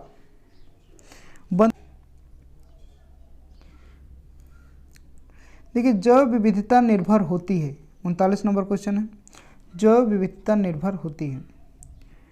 इंग्लिश में क्या बोला जाता है? Biodiversity depends on. तो बताना है आपको, 4 ऑप्शन है, मृदा पर, भूगोल पर, अन्य प्रजातियों की उपस्थिति पर और उपरोक्त सभी। क्या हो जाएगा इसका करेक्ट आंसर? तो डी इसका बिल्कुल राइट आंसर हो जाएगा, उपरोक्त सभी। डी बिल्कुल इसका राइट आंसर हो जाएगा। 40 नंबर 40, निम्नलिखित में से कौन जैविक कारकों में शामिल है? तापमान, खरगोश, वर्षा जल, ये सभी जैविक कारकों में। ध्यान देना क्या पूछ रहा है क्वेश्चन। तो क्या हो जाएगा राइट आंसर? डी, ये सभी, ये सभी तापमान, खरगोश, वर्षा जल, ये सभी जैविक कारकों में शामिल हैं। अब देखते हैं 41 नंबर क्वेश्चन, वैश्विक स्तर पर ताजे जल का क्या प्रतिशत है? बताना है आपको, वैश्विक स्तर पर ताजे जल का क्या प्रतिशत है? तो ए आपका बिल्कुल करेक्ट आंसर हो जाएगा 20%। कितना? 20% आपका राइट हो जाएगा, यानी ए आपको बिल्कुल राइट आंसर हो जाएगा। 42 नंबर दिवस, इसलिए सारे महत्वपूर्ण दिवस याद कर लीजिएगा। देखिए, जो भी दिवस आप याद करना वो सिर्फ आपके पर्यावरण से ही रिलेटेड होना चाहिए। जैसे पृथ्वी दिवस हो गया, जल दिवस हो गया, पर्यावरण दिवस हो गया, इस प्रकार के दिवस याद करना है आपको। अन्य दिवस किसी भी प्रकार का नहीं याद करना, क्योंकि अन्य पूछा ही नहीं जाता है। तो विश्व जल दिवस कब मनाया जाता है? 22 मार्च को। और 22 अप्रैल की बात करें तो पृथ्वी दिवस के रूप में मनाया जाता है। ये भी आपसे पूछा जा सकता है। तो 22 मार्च को जल दिवस के रूप में मनाया जाता है, याद रखना। ये आपका करेक्ट आंसर हो जाएगा। देखते हैं 43 नंबर क्वेश्चन। अब 43 नंबर क्वेश्चन कह रहा है कि भारत में झूम खेती मुख्यतः होती है। अच्छा, बताना है आपको क्या हो जाएगा इसका आंसर। ए, अंडमान व निकोबार, बी, राजस्थान में, सी, केरल में, डी, उत्तर पूर्वी क्षेत्र में। तो राइट आंसर क्या हो जाएगा? डी आपका बिल्कुल करेक्ट आंसर हो जाएगा, उत्तर पूर्वी क्षेत्र में। डी जो है आपका बिल्कुल राइट आंसर हो जाएगा। अब देखिए, कभी कभी ये क्वेश्चन ऐसे भी बनता है प्रकार का है, आपसे एग्जाम में पूछ लिया जाएगा, झूम, ध्यान देना, झूम एक प्रकार का है। देखिए, जब ऐसा क्वेश्चन आपके एग्जाम में बन जाएगा तो आपको ये नहीं, अगर आपको ये नहीं आता है कि झूम एक प्रकार की कृषि है या एक प्रकार की खेती है, तो हो सकता है उसमें ऑप्शन में नृत्य भी दिया होगा। क्या? नाच, यानी नृत्य दिया होगा। तो आप लगा लेंगे कि झूम झूम के लोग नाचते हैं, झूम झूम के नाच त्यौहार मनाते हैं, तो वहाँ नृत्य आप टिक करके चले आएंगे। ये आपका गलत हो जाएगा। झूम एक प्रकार की कृषि है या एक प्रकार की खेती है। ऑप्शन याद रखना, झूम एक प्रकार की कृषि है या एक प्रकार की खेती है। अच्छा, तो ऑप्शन नंबर डी आपको बिल्कुल करेक्ट आंसर हो जाएगा। 44 नंबर क्वेश्चन है, निम्न में से कौन सा ऊर्जा का वैकल्पिक स्रोत है? बताना आपको क्या हो जाएगा इसका राइट आंसर। कौन सा ऊर्जा का एक वैकल्पिक स्रोत है? तो 4 ऑप्शन आपके सामने दिए हैं, टाइडल ऊर्जा, सौर ऊर्जा, पवन ऊर्जा और उपरोक्त सभी। तो क्या हो जाएगा इसका करेक्ट आंसर? तो डी आपका बिल्कुल करेक्ट आंसर हो जाएगा, उपरोक्त सभी। देखिए ये टाइडल ऊर्जा, सौर ऊर्जा, ये पवन ऊर्जा जो है ये एक ऊर्जा का वैकल्पिक स्रोत है। ओके, इन सभी से सौर ऊर्जा की प्राप्ति भी होती है। तो राइट आंसर क्या हो जाएगा? उपरोक्त सभी। क्वेश्चन नंबर है 45, से ऊर्जा जैविक तत्वों द्वारा उत्पन्न की जाती है। 4 ऑप्शन आपके सामने, न्यूक्लियर ऊर्जा, बायोमास ऊर्जा, हाइड्रो पावर ऊर्जा और टाइडल ऊर्जा। तो क्या हो जाएगा राइट आंसर? 45 का राइट आंसर क्या हो जाएगा? फटाफट आंसर बताइए। तो बी आपका बिल्कुल करेक्ट आंसर हो जाएगा, बायोमास ऊर्जा। ठीक है, बायोमास ऊर्जा को जैविक तत्वों द्वारा उत्पन्न किया जा सकता है या उत्पन्न किया जाता है। बायोमास ऊर्जा को जैविक तत्वों द्वारा उत्पन्न किया जाता है। तो बी आपका बिल्कुल करेक्ट आंसर हो जाएगा, याद रखेंगे आप। क्वेश्चन नंबर है 46, अंतर्राष्ट्रीय ओजोन दिवस कब मनाया जाता है? देखिए ओजोन दिवस कब मनाया जाता है इसके पहले वाले क्वेश्चन में हमने बता दिया था, और दिवस से रिलेटेड आप ज़रूर क्वेश्चन को पढ़ के जाना, इससे ज़रूर क्वेश्चन आपके बनेगा। देखिए इसमें अभी 2 से 3 दिवस पूछे जा चुके हैं, और दिवस से रिलेटेड वही क्वेश्चन को पढ़ना जो पर्यावरण से संबंधित हो, जैसे जल दिवस, पृथ्वी दिवस, और या आप ओजोन दिवस, इस प्रकार के दिवस को पढ़कर जाएंगे तो आपको 2 से 3 नंबर की हेल्प ज़रूर हो जाएगी। तो बताना आपको इसका राइट आंसर क्या हो जाएगा? तो बी आपका बिल्कुल करेक्ट आंसर हो जाएगा, 16 सितंबर। 16 सितंबर, देखिए 22 अप्रैल को पृथ्वी दिवस मनाया जाता है, 5 जून को क्या मनाया जाता है? पर्यावरण दिवस मनाया जाता है, 22 मार्च को जल दिवस मनाया जाता है, और 16 सितंबर को ओजोन दिवस मनाया जाता है। तो इन चारों दिवस को आपको याद रखना है, लगभग इन्हीं 4 दिवस में से 1, 2, 3 दिवस जरूर पूछे जाते हैं। चलिए देखते हैं नेक्स्ट क्वेश्चन 47, ओजोन परत पाई जाती है, क्या हो जाएगा राइट आंसर? 4 ऑप्शन आपके सामने हैं, समताप मंडल में, आइनोस्फीयर में, बहिर्मंडल में, क्षोभ मंडल में। तो राइट आंसर क्या हो जाएगा? ए आपका बिल्कुल करेक्ट आंसर हो जाएगा, समताप मंडल में। ये आपका बिल्कुल करेक्ट आंसर हो जाएगा। देखते हैं 48 नंबर क्वेश्चन, निम्नलिखित में से कौन सा वायु जनित रोग है? देखिए रोगों से संबंधित 2-3 क्वेश्चन पूछे जाते हैं। अगर आप दिवस से रिलेटेड जनित रोग से संबंधित क्वेश्चनों को पढ़कर जाते हैं एग्जाम सेंटर पर, तो आप विश्वास मानिए कि आपको 10 नंबर बिल्कुल क्लियर हो जाएगा। 100% मैं ये दावा करता हूँ। और अगर आपने हमारे उन सारे वीडियो को नहीं देखा है जो हमने अपलोड कर दिए हैं, तो हमारे चैनल के प्लेलिस्ट में जाइए, और वहाँ पर्यावरण अध्ययन जब प्लेलिस्ट में आप से क्लिक करेंगे तो वहाँ पर हमने लगभग 30 वीडियो अपलोड किया है, जो कि मोस्ट इंपॉर्टेंट क्वेश्चनों का सीरीज़ हम चलाए थे। और इसके पहले जो छात्र एग्ज़ाम दे चुके थे पर्यावरण से, वो अच्छे मार्क ले आए हैं, और हमारे कमेंट बॉक्स में बताए थे कि सर हमने 80% मार्क इससे सही कर दिया है। काफ़ी हेल्पफुल वीडियो था वो, और आप भी उस वीडियो को देखिए, और मैं आपको गारंटी देता हूं कि अगर उन सारे वीडियो को बारी बारी के देख लेते हैं और तैयार कर लेते हैं अच्छे तरीके से, तो आप पर्यावरण में आसानी से पास हो सकते हैं। तो बताइए इसका राइट आंसर क्या हो जाएगा? निम्न में से कौन सा वायु जनित रोग है? 4 ऑप्शन आपके सामने, दस्त, कैंसर, टाइफाइड, तपेदिक। तपेदिक रोग क्या होता है सभी को पता होना चाहिए, जैसे पेचिस, इसको हिंदी में क्या बोला जाता है? पेचिस। ओके, तो क्या हो जाएगा राइट आंसर? तो डी आपको बिल्कुल करेक्ट आंसर हो जाएगा, तपेदिक। क्वेश्चन नंबर 49, निम्न में से कौन सा वनों का लाभ नहीं है? ए आनंदप्रद महत्व, बी व्यापारिक महत्व, सी औषधि महत्व, और डी जैव विविधता क्षरण। 4 ऑप्शन आपके सामने हैं, फटाफट जो भी आंसर आपको आ रहा है कमेंट बॉक्स में बताइए।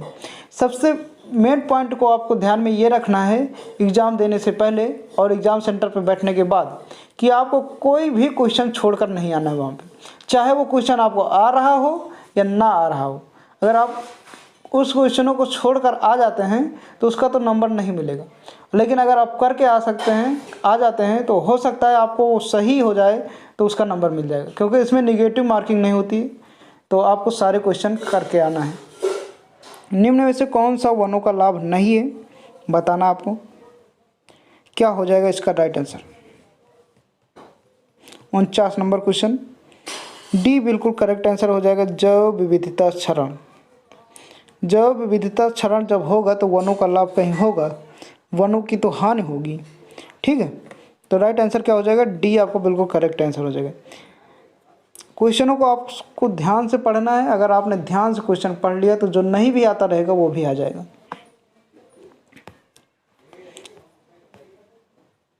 50 नंबर क्वेश्चन देखिए, पानी पंचायत आंदोलन शुरू हुआ था। आंदोलन से रिलेटेड एक क्वेश्चन जरूर आता है, जो पर्यावरण के बचाव के लिए आंदोलन शुरू हुए थे। जैसे चिपको आंदोलन शुरू हुआ था। चिपको आंदोलन कब चालू हुआ था? चिपको आंदोलन 1973 में चालू हुआ था। ये किसके था? ये पेड़ों की कटाई से संबंधित आंदोलन शुरू हुआ था। अब पानी पंचायत आंदोलन शुरू हुआ था, और पर्यावरण से जितने भी संबंधित आंदोलन हैं उन आंदोलनों को आपको ध्यान में रखकर जाना है एग्जाम देने के लिए। तो राइट आंसर क्या हो जाएगा? ऑप्शन 4 है, पांडुरंग हेडके, विलास राव साल्नुके, आर मिश्रा और मेधा पाटकर। तो इसका राइट आंसर डी आपका बिल्कुल करेक्ट आंसर हो जाएगा, मेधा पाटकर।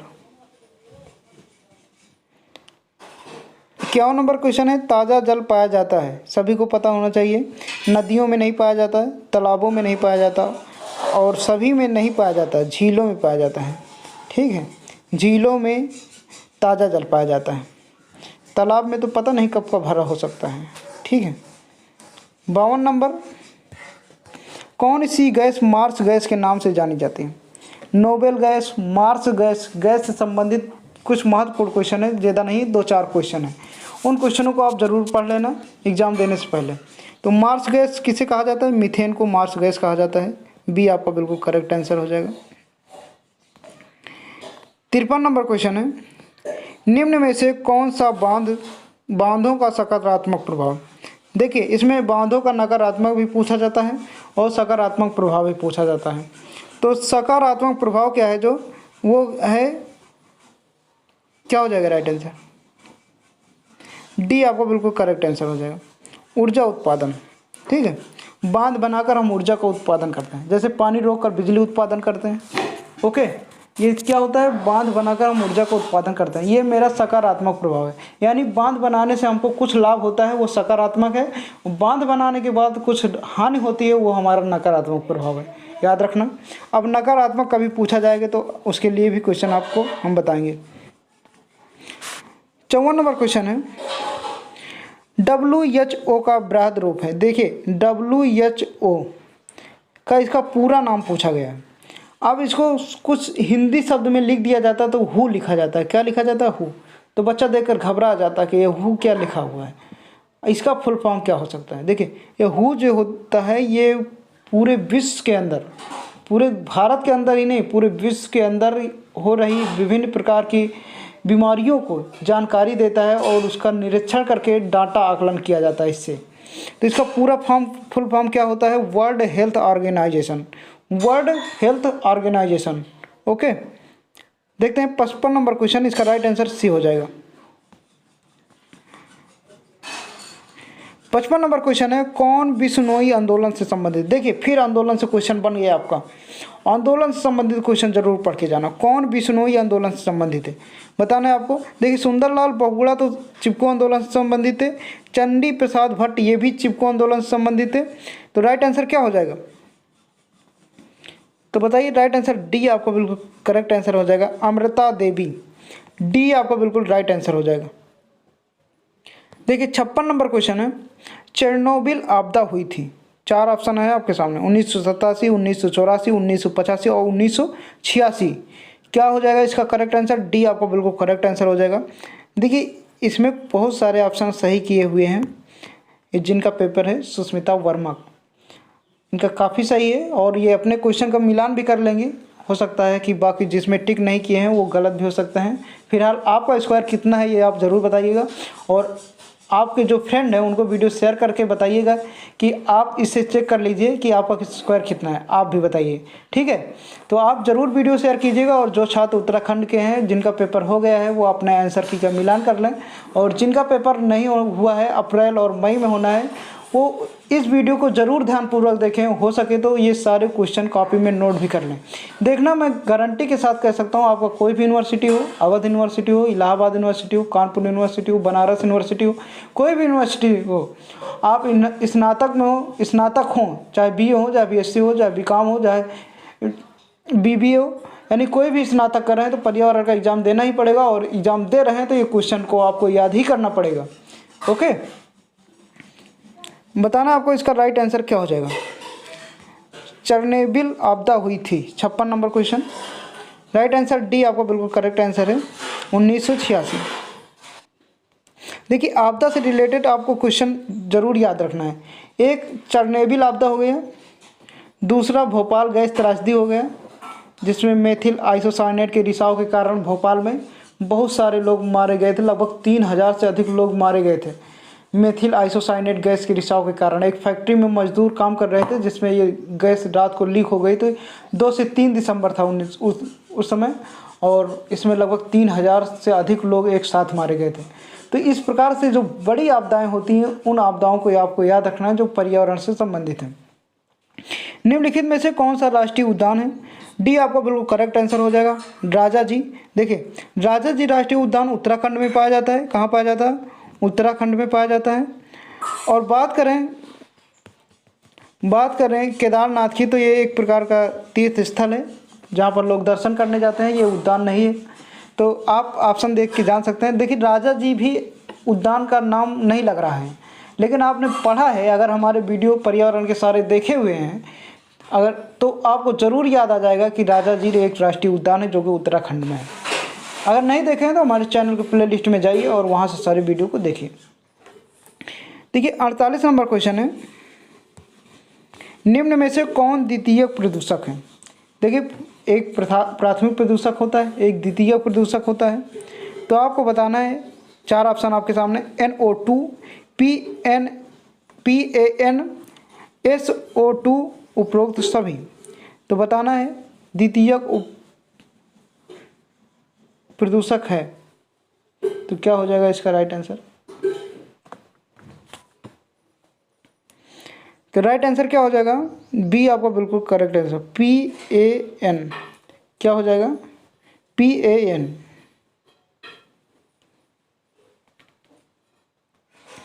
59 नंबर क्वेश्चन है, ओजोन परत हमारी रक्षा करती है। बताइए, ओजोन परत हमारी रक्षा करती है किससे? ये बताना है। वैश्विक उष्णता से, नुकसानदायक गैसों से, अम्लीय वर्षा से, UV लाइट से। 4 ऑप्शन आपके सामने हैं, बताना इसका राइट आंसर क्या हो जाएगा। देखिए, बिल्कुल इसका करेक्ट आंसर जो होगा वो डी आपका करेक्ट आंसर है, UV लाइट से। अब आपको समझ में नहीं आ रहा होगा सर ये UV लाइट क्या है क्या।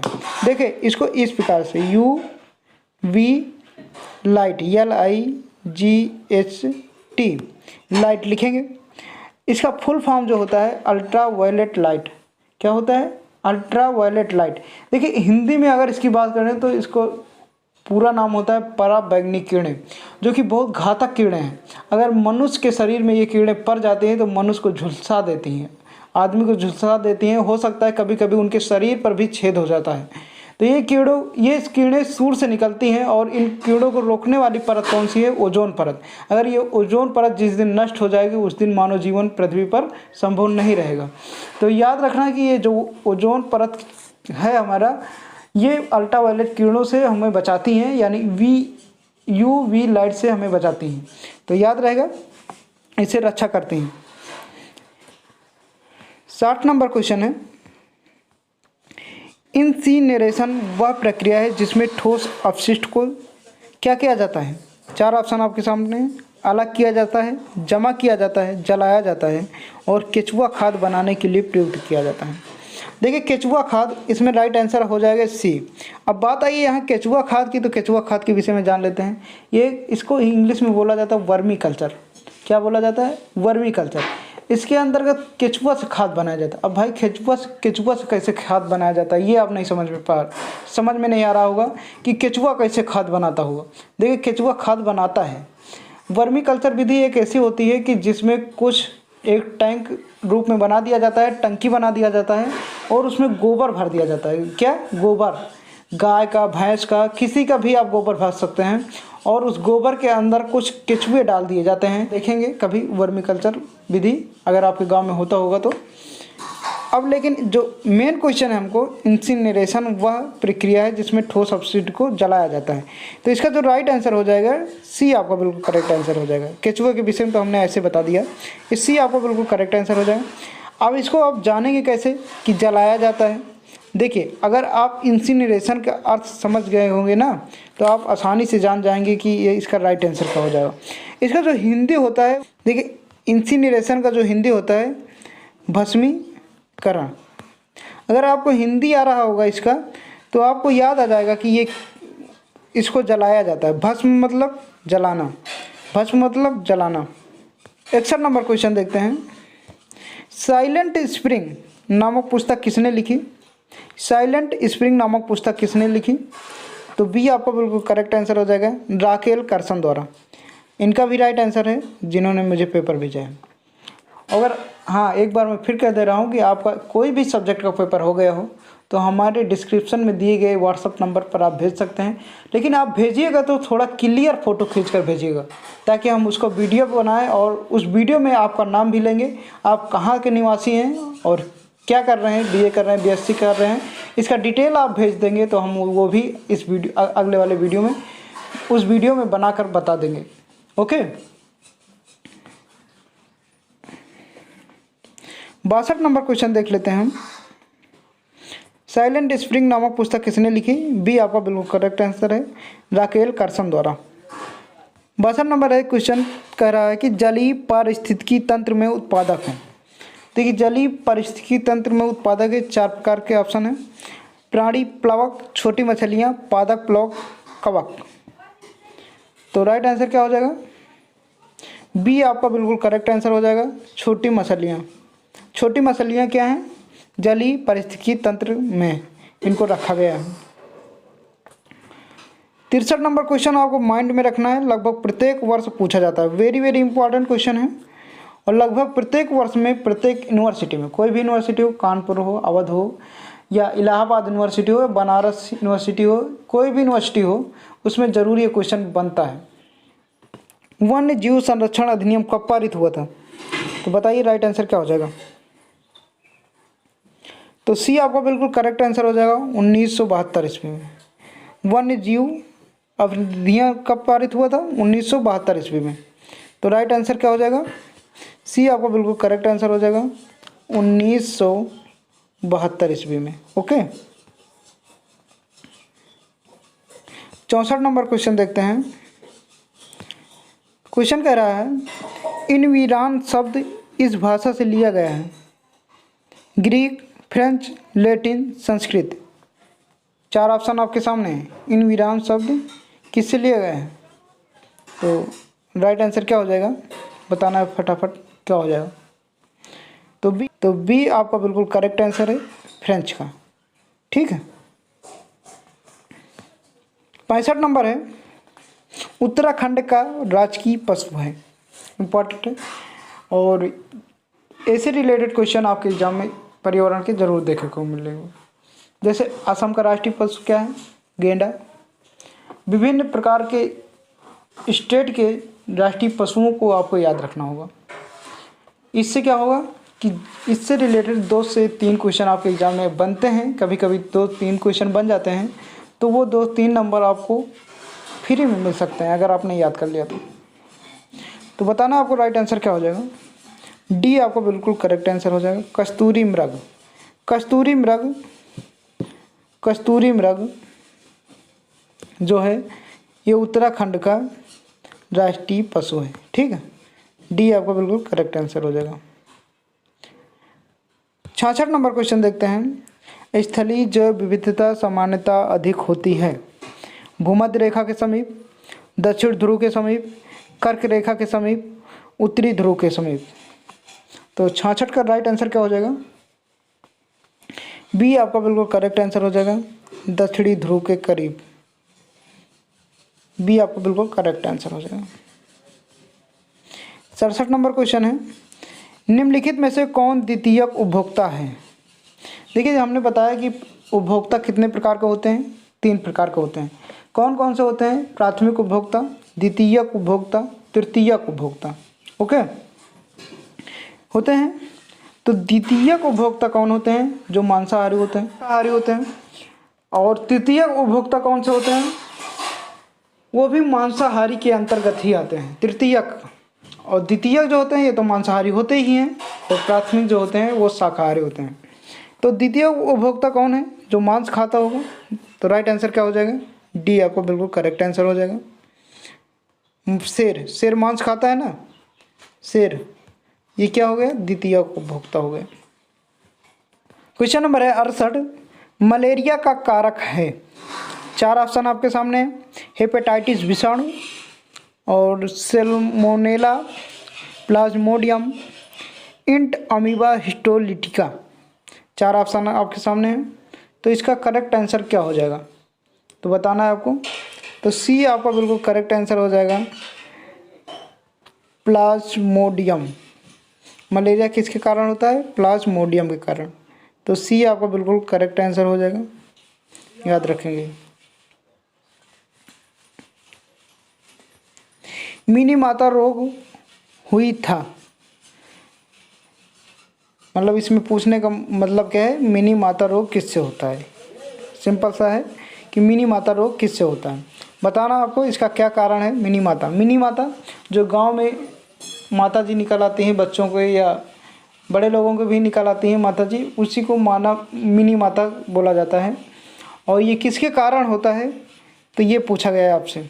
तो राइट आंसर क्या हो जाएगा बताना है आपको। तो सी आपका बिल्कुल करेक्ट आंसर हो जाएगा, मरकरी के कारण। किसके कारण? मरकरी के कारण। मरकरी की कमी के कारण ये मिनी माता रोग होता है। ओके, 70 नंबर क्वेश्चन है आपके सामने। निम्न में से कौन मानव शरीर के लिए विषाक्त है? यानी कौन सा, आप कह सकते हैं कौन सा तत्व जो मानव शरीर के लिए विष के समान है। इसका अर्थ यही निकल रहा है कि कौन सा तत्व है जो मानव शरीर के लिए विष के समान है। मानव शरीर के लिए विषाक्त है कैडमियम, मरकरी, आर्सेनिक और उपरोक्त सभी। तो बताना इसका राइट आंसर क्या हो जाएगा। तो डी आपके लिए करेक्ट आंसर हो जाएगा, उपरोक्त सभी। देखिए ये आर्सेनिक, मरकरी, कैडमियम, ये सभी विषैली तत्व हैं जो कि मानव शरीर के लिए काफ़ी हानिकारक हैं। तो याद रखेंगे आप। देखते हैं next question 71 number. 71 number question है, SO2 उत्तरदायी है। SO2 का फुल फॉर्म होता है सल्फर डाइऑक्साइड, और इसका उत्तरदायी है, मतलब राइट आंसर क्या हो जाएगा इसका। तो इसका सी आपका बिल्कुल करेक्ट आंसर हो जाएगा, अस्थमा के लिए। देखिए जब SO2 यानी सल्फर डाइऑक्साइड की वर्षा होती है तो व्यक्ति के अंदर अस्थमा की बीमारी ज़्यादा होती है। तो इसका जो मुख्य उत्तरदायी है क्या है? अस्थमा। तो राइट आंसर क्या हो जाएगा? सी आपको बिल्कुल करेक्ट आंसर हो जाएगा। आगे देखते हैं क्वेश्चन नंबर है 72। निम्न में से कौन सा जैविक कूड़ा है? देखिए जैविक कूड़ा जान रहे हैं? जैविक कूड़ा जैसे हो गया सब्जी के छिलके, जो सड़े गले फल जो फेंक देते हैं, जो चीज़ें खराब हो जाती हैं, घर का खाना, ये सब क्या है? जैविक कूड़ा कहा जाता है इसको। और कुछ अन्य कूड़ा होते हैं जैसे कागज़ और झिल्ली, इन सभी को मानव निर्मित कूड़ा बता सकते हैं इसको। लेकिन ये जो जैविक कूड़ा होता है जैसे फलों का छीलन, या आप कह सकते हैं किसी सब्जी का छीलन, तो ये एक प्रकार से कह सकते हैं आप सब्जियों के बचे हुए छिलके या अन्य प्रकार से, इस प्रकार से। तो ये सब क्या है? जैविक कूड़ा। देखिए इसमें राइट आंसर आपका सी बिल्कुल करेक्ट आंसर हो जाएगा, सब्जी के बचे छिलके।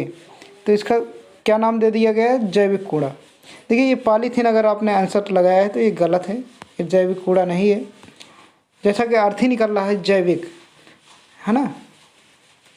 नेक्स्ट देखते हैं 73 नंबर है, निम्न में से कौन सा भारत का पहला राष्ट्रीय उद्यान है? बहुत पूछा जाता है क्वेश्चन, ये कंपटीशन में भी पूछा जाता है। ये सिर्फ पर्यावरण के एग्जाम में ही नहीं कि कंपटीशन में भी पूछा जा सकता है, क्योंकि जो चीज़ें आप पर्यावरण एग्जाम में पढ़ते हैं लगभग वही चीज़ें आपके अगले स्नातक के बाद जब आप तैयारी करने निकलोगे, SSC, रेलवे, बैंक आदि कंपटीशन लेवल जैसे एग्जामों की, तो उसमें ये GS का काम करेगा। ठीक है, ये GS का काम करेगा। और उसके अंतर्गत ये सारे क्वेश्चन पूछे जाएंगे। तो राइट आंसर क्या हो जाएगा? सी आपका बिल्कुल करेक्ट आंसर हो जाएगा।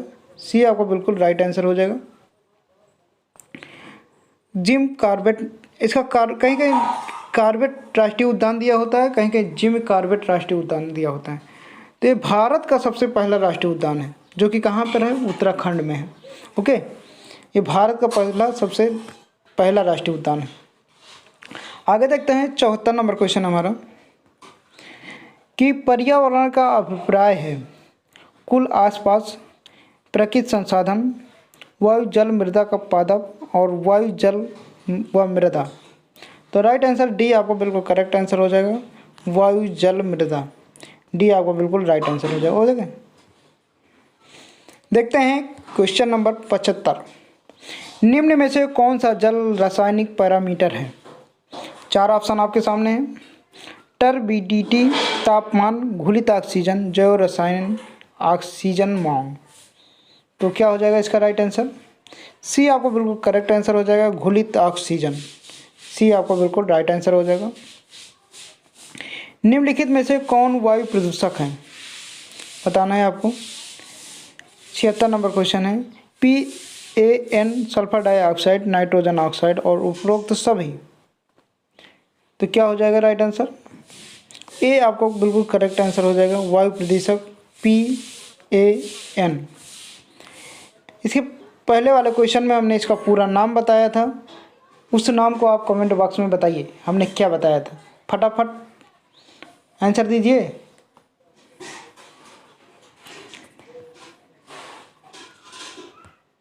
सतहत्तर नंबर क्वेश्चन है, सलीम अली जाने जाते हैं।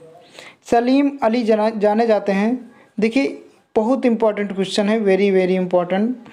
ये आपके कंपटीशन में, ये सारे क्वेश्चन आपके कंपटीशन में पूछे जाते हैं, दिवस से रिलेटेड और जनित रोग से रिलेटेड। सलीम अली तो लगभग पूछा ही जाता है, चाहे आप रेलवे का, SI का, यूपी पुलिस का, राजस्थान पुलिस का, दिल्ली पुलिस का, और जो भी आप स्नातक के बाद कंपटीशन में जाते हैं तो ये सब क्वेश्चन जरूर पूछे जाएंगे। अगर आपने पर्यावरण की तैयारी अच्छे से किया तो समझ लीजिए आपका GS 50% कंप्लीट है, और 50% ही आपको तैयार करना होगा बाद में। तो अगर आपने हमारे सारे वीडियो पर्यावरण के नहीं देखे हैं तो चैनल के प्ले लिस्ट में जाइए, वहाँ डिस्क्रिप्शन में लिखा होगा पर्यावरण अध्ययन, और उस पर क्लिक कीजिए। जितने भी वीडियो अपलोड किए हैं हमने, सारे वीडियो को एक एक करके देखिए। 100% आपका GS भी क्लियर हो जाएगा और पर्यावरण एग्जाम आप 90% मार्क से पास होंगे। तो बताना आपको राइट आंसर क्या हो जाएगा। सलीम अली जाने जाते हैं पक्षी विज्ञान से। किससे? पक्षी विज्ञान से जाने जाते हैं। इन्होंने पक्षियों के विषय में बहुत सारी खोज की है, तो इसलिए इनको पक्षी विज्ञान के नाम से जाना जाता है। क्वेश्चन नंबर है 78, कौन सा ऊर्जा का अविनिकृत संसाधन है? बताना आपको कौन सा ऊर्जा का अविनिकृत संसाधन है। सूर्य, भूतापी, कोयला, पवन। तो राइट आंसर क्या हो जाएगा? क्या हो जाएगा इसका राइट आंसर? ए आपका बिल्कुल करेक्ट आंसर हो जाएगा, सूर्य। ए आपका बिल्कुल करेक्ट आंसर हो जाएगा, सूर्य। ओके, 79 नंबर क्वेश्चन है, कौन सा ऊर्जा का परंपरागत संसाधन है? पवन ऊर्जा, जीवाश्म ईंधन, टाइडल ऊर्जा, सौर ऊर्जा। तो राइट आंसर क्या हो जाएगा इसका, बताइए। तो सी आपका बिल्कुल करेक्ट आंसर हो जाएगा, टाइडल ऊर्जा। सी आपका बिल्कुल करेक्ट आंसर हो जाएगा, टाइडल ऊर्जा। ओके, क्वेश्चन नंबर है 80, बायोगैस बनाई जाती है भूतापी पादपों पदार्थों से, पवन से, कोयला से। किससे बायोगैस बनाई जाती है? तो राइट आंसर बी आपको बिल्कुल करेक्ट आंसर हो जाएगा, पादपों से। ये सड़े गले पेड़ पौधों से बनाई जाती है। जब प्रकृति आपदा आती है तो कुछ पेड़ पौधे जो होते हैं वो ज़मीन के अंदर दब जाते हैं, जो बाद में एक जीवाश्म ईंधन बन जाते हैं, और उन्हीं से बायोगैस का निर्माण किया जाता है। ओके, तो राइट आंसर क्या हो जाएगा? बी आपको बिल्कुल करेक्ट आंसर हो जाएगा। क्वेश्चन नंबर 81 है कि शाकाहारी जंतु सामान्यतः होते हैं प्राथमिक उपभोक्ता, अपघटक, द्वितीयक उपभोक्ता, उत्पादक। तो हमने बताया कि शाकाहारी जंतु जो होते हैं वो प्राथमिक उपभोक्ता होते हैं, तो ए आपका बिल्कुल करेक्ट आंसर हो जाएगा। 82 नंबर क्वेश्चन है, क्वेश्चन नंबर 82 है, ध्वनि मापन की इकाई कहलाती है। दोस्तों एक मेरी छोटी सी रिक्वेस्ट है कि हमने कंपटीशन के लिए जो चैनल अभी बताया हमने कि जो चैनल बनाया है उसमें जीएस, मैथ, रीजनिंग, साइंस ये 4 सब्जेक्ट, हिंदी लगभग 5 सब्जेक्ट अभी इस चैनल पर चलाए जा रहे हैं और बिल्कुल बेसिक से, क्योंकि हमारे छात्र हमारे इस चैनल पर जो जुड़ेंगे छात्र वो स्नातक के रहेंगे, क्योंकि अभी कंपटीशन की तैयारी है और जो पढ़ाई कर रहे हैं उनके लिए भी हम वीडियो बना रहे हैं विविध, यानी जो छात्र तैयारी कर चुके हैं उनके लिए हम पूरे सब्जेक्ट से क्वेश्चन लेकर आ रहे हैं। लेकिन जो स्नातक के बाद तैयारी करने वाले हैं, क्योंकि जो इस चैनल पर लो समझ लो यूट्यूब पर जुड़े हुए हैं और उनका तो स्नातक चल रहा है, इसके बाद वो कंपटीशन की तैयारी करने निकलेंगे, तो इसलिए LSL कॉम्पिटिटिव एग्ज़ाम्स यूट्यूब पर सर्च करना, LSL कॉम्पिटिटिव एग्ज़ाम्स, और डिस्क्रिप्शन में मैं इसका नाम दे दूंगा और आपको उस नाम से सर्च करना है। और अगर सर्च करने के बाद जब LSL कॉम्पिटिटिव एग्ज़ाम आएगा तो उस चैनल को सब्सक्राइब कर लेना। उस पर हम बिल्कुल बेसिक तरीके से पढ़ा रहे हैं, वो एक एक पॉइंट बता रहे हैं। अगर आप अभी से थोड़ा थोड़ा तैयारी करने लगेंगे तो स्नातक के बाद आप अगर किसी भी कंपटीशन की तैयारी करते हैं तो वो बिल्कुल आराम सरकारी जॉब पा सकते हैं। तो बताना आपको ध्वनि मापन की इकाई कहलाती है डेसिबल। ध्वनि को मापा जाता है डेसिबल। ओके, C आपका बिल्कुल करेक्ट आंसर है। क्वेश्चन नंबर है 83, एक क्षेत्र में विभिन्न प्रकार के पादपों व जंतुओं की प्रजातियां कहलाती हैं। ऑप्शन नंबर ए जेनेटिक विविधता, बी इंसिविव विविधता, सी जाति विविधता और डी उपरोक्त में से कोई नहीं।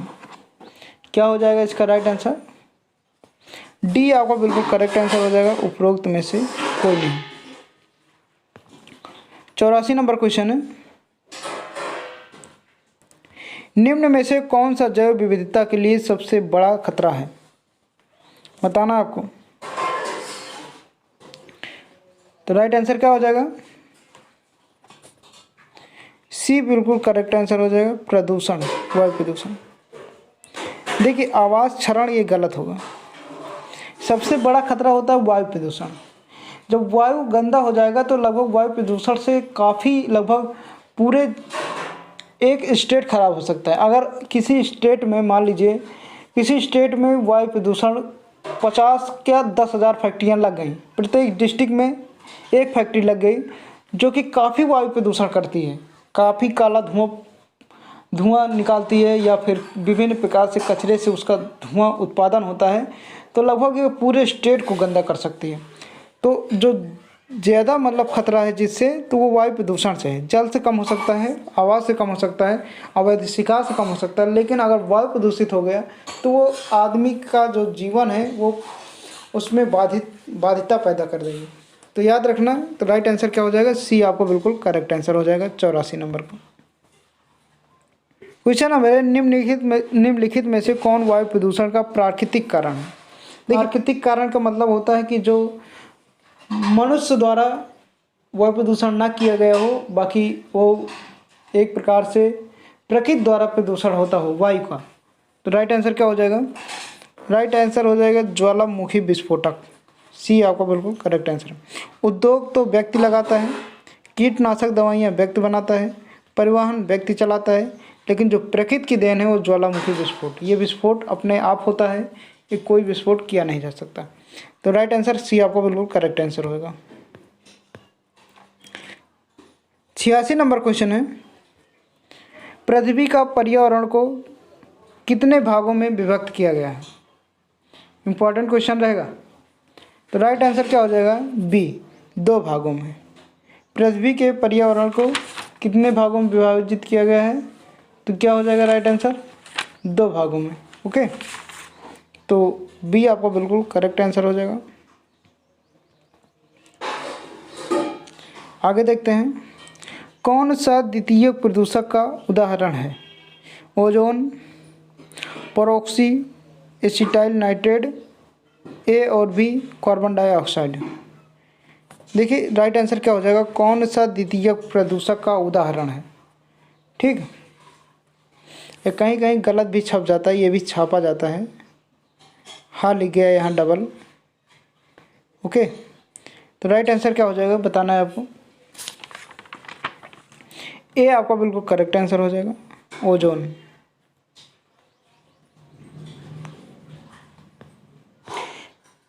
क्वेश्चन नंबर है 88, निम्न में से कौन सा उत्तराखंड में स्थित नहीं है। ऑप्शन दिए हुए हैं आपके सामने।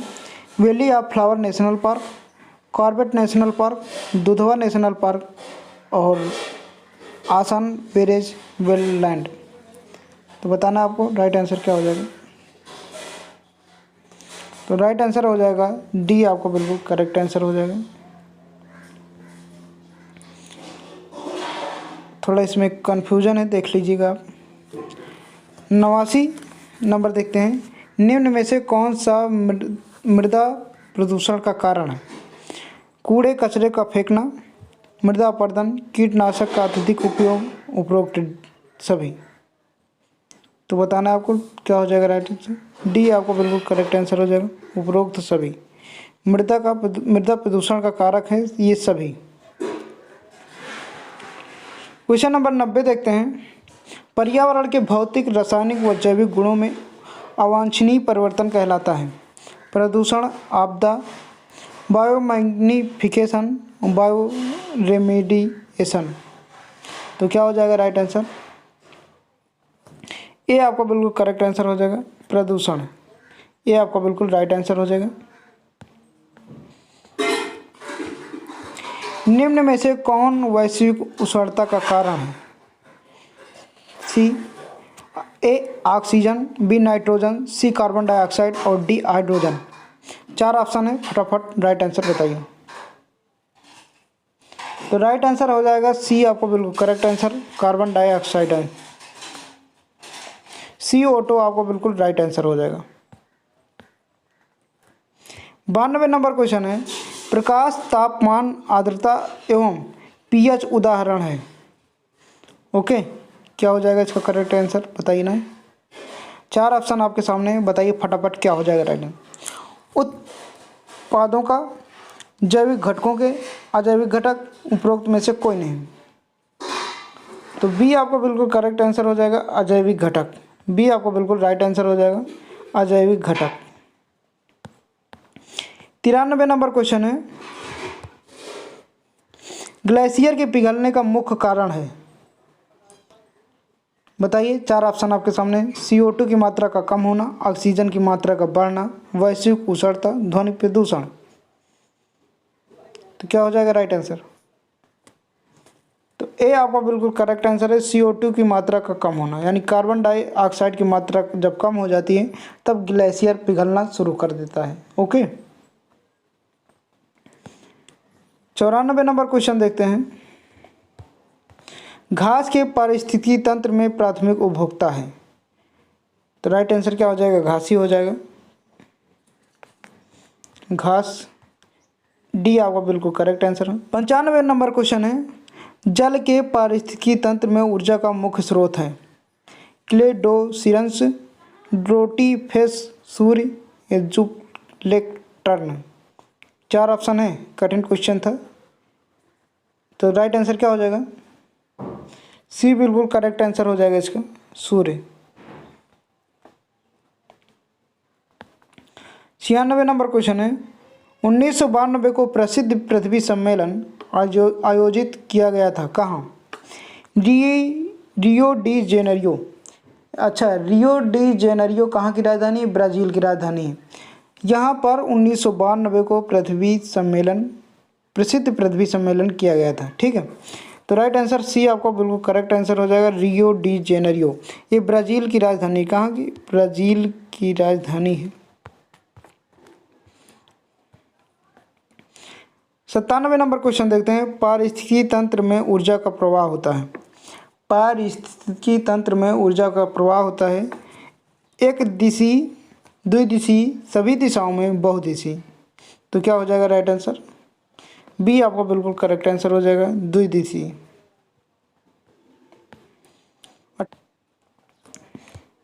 जीवाणु, कवक, एनिलिड व मछलियाँ उदाहरण है किसके, अजैविक घटक के। उत्पादकों के, जैविक घटक के, उपरोक्त में से कोई नहीं। तो राइट आंसर क्या हो जाएगा? सी आपका बिल्कुल करेक्ट आंसर हो जाएगा, जैविक घटक के। सी आपका बिल्कुल राइट आंसर हो जाएगा, जैविक घटक के। क्वेश्चन नंबर 99 है, भोपाल गैस आपदा हुई थी। देखिए हमने बताया कि 2-3 आपदाएं जरूर पूछी जाती हैं आपके पर्यावरण के एग्जाम में।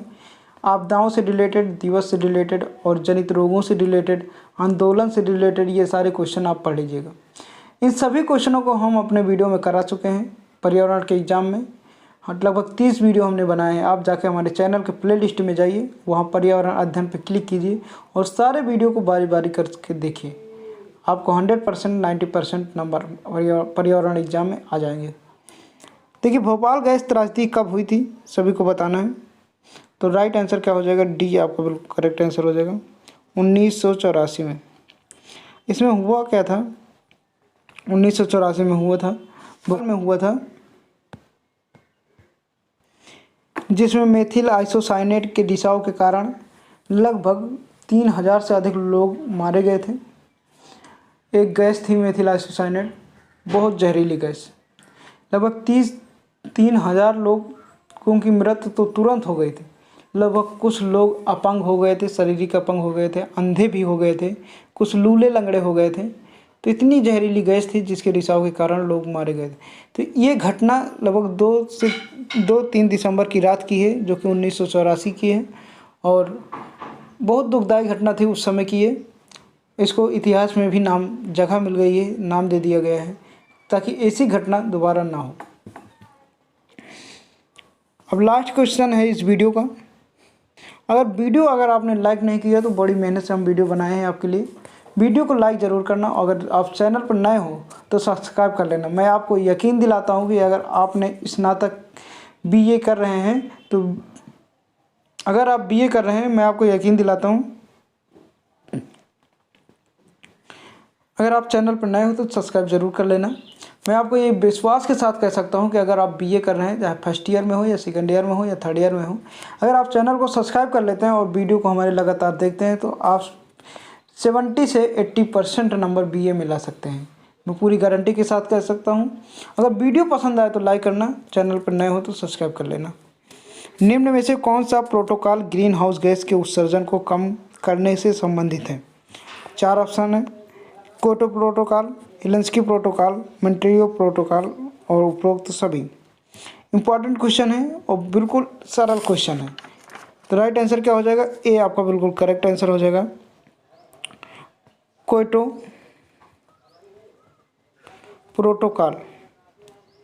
तो राइट आंसर क्या हो जाएगा? ए आपका बिल्कुल करेक्ट आंसर हो जाएगा। तो कैसा लगा वीडियो आप बताना कमेंट बॉक्स में। अच्छा लगा है तो लाइक करिए और आपके 100 क्वेश्चन में से कितना स्कोर गया है ये भी बताना। और जो उत्तराखंड के निवासी हैं छात्र, उन छात्रों का स्कोर कितना गया है, कितने सही करके एग्ज़ाम में आए हैं, ये ज़रूर बताना। तो मिलते हैं नेक्स्ट वीडियो में, तब तक के लिए जय हिंद, वंदे मातरम।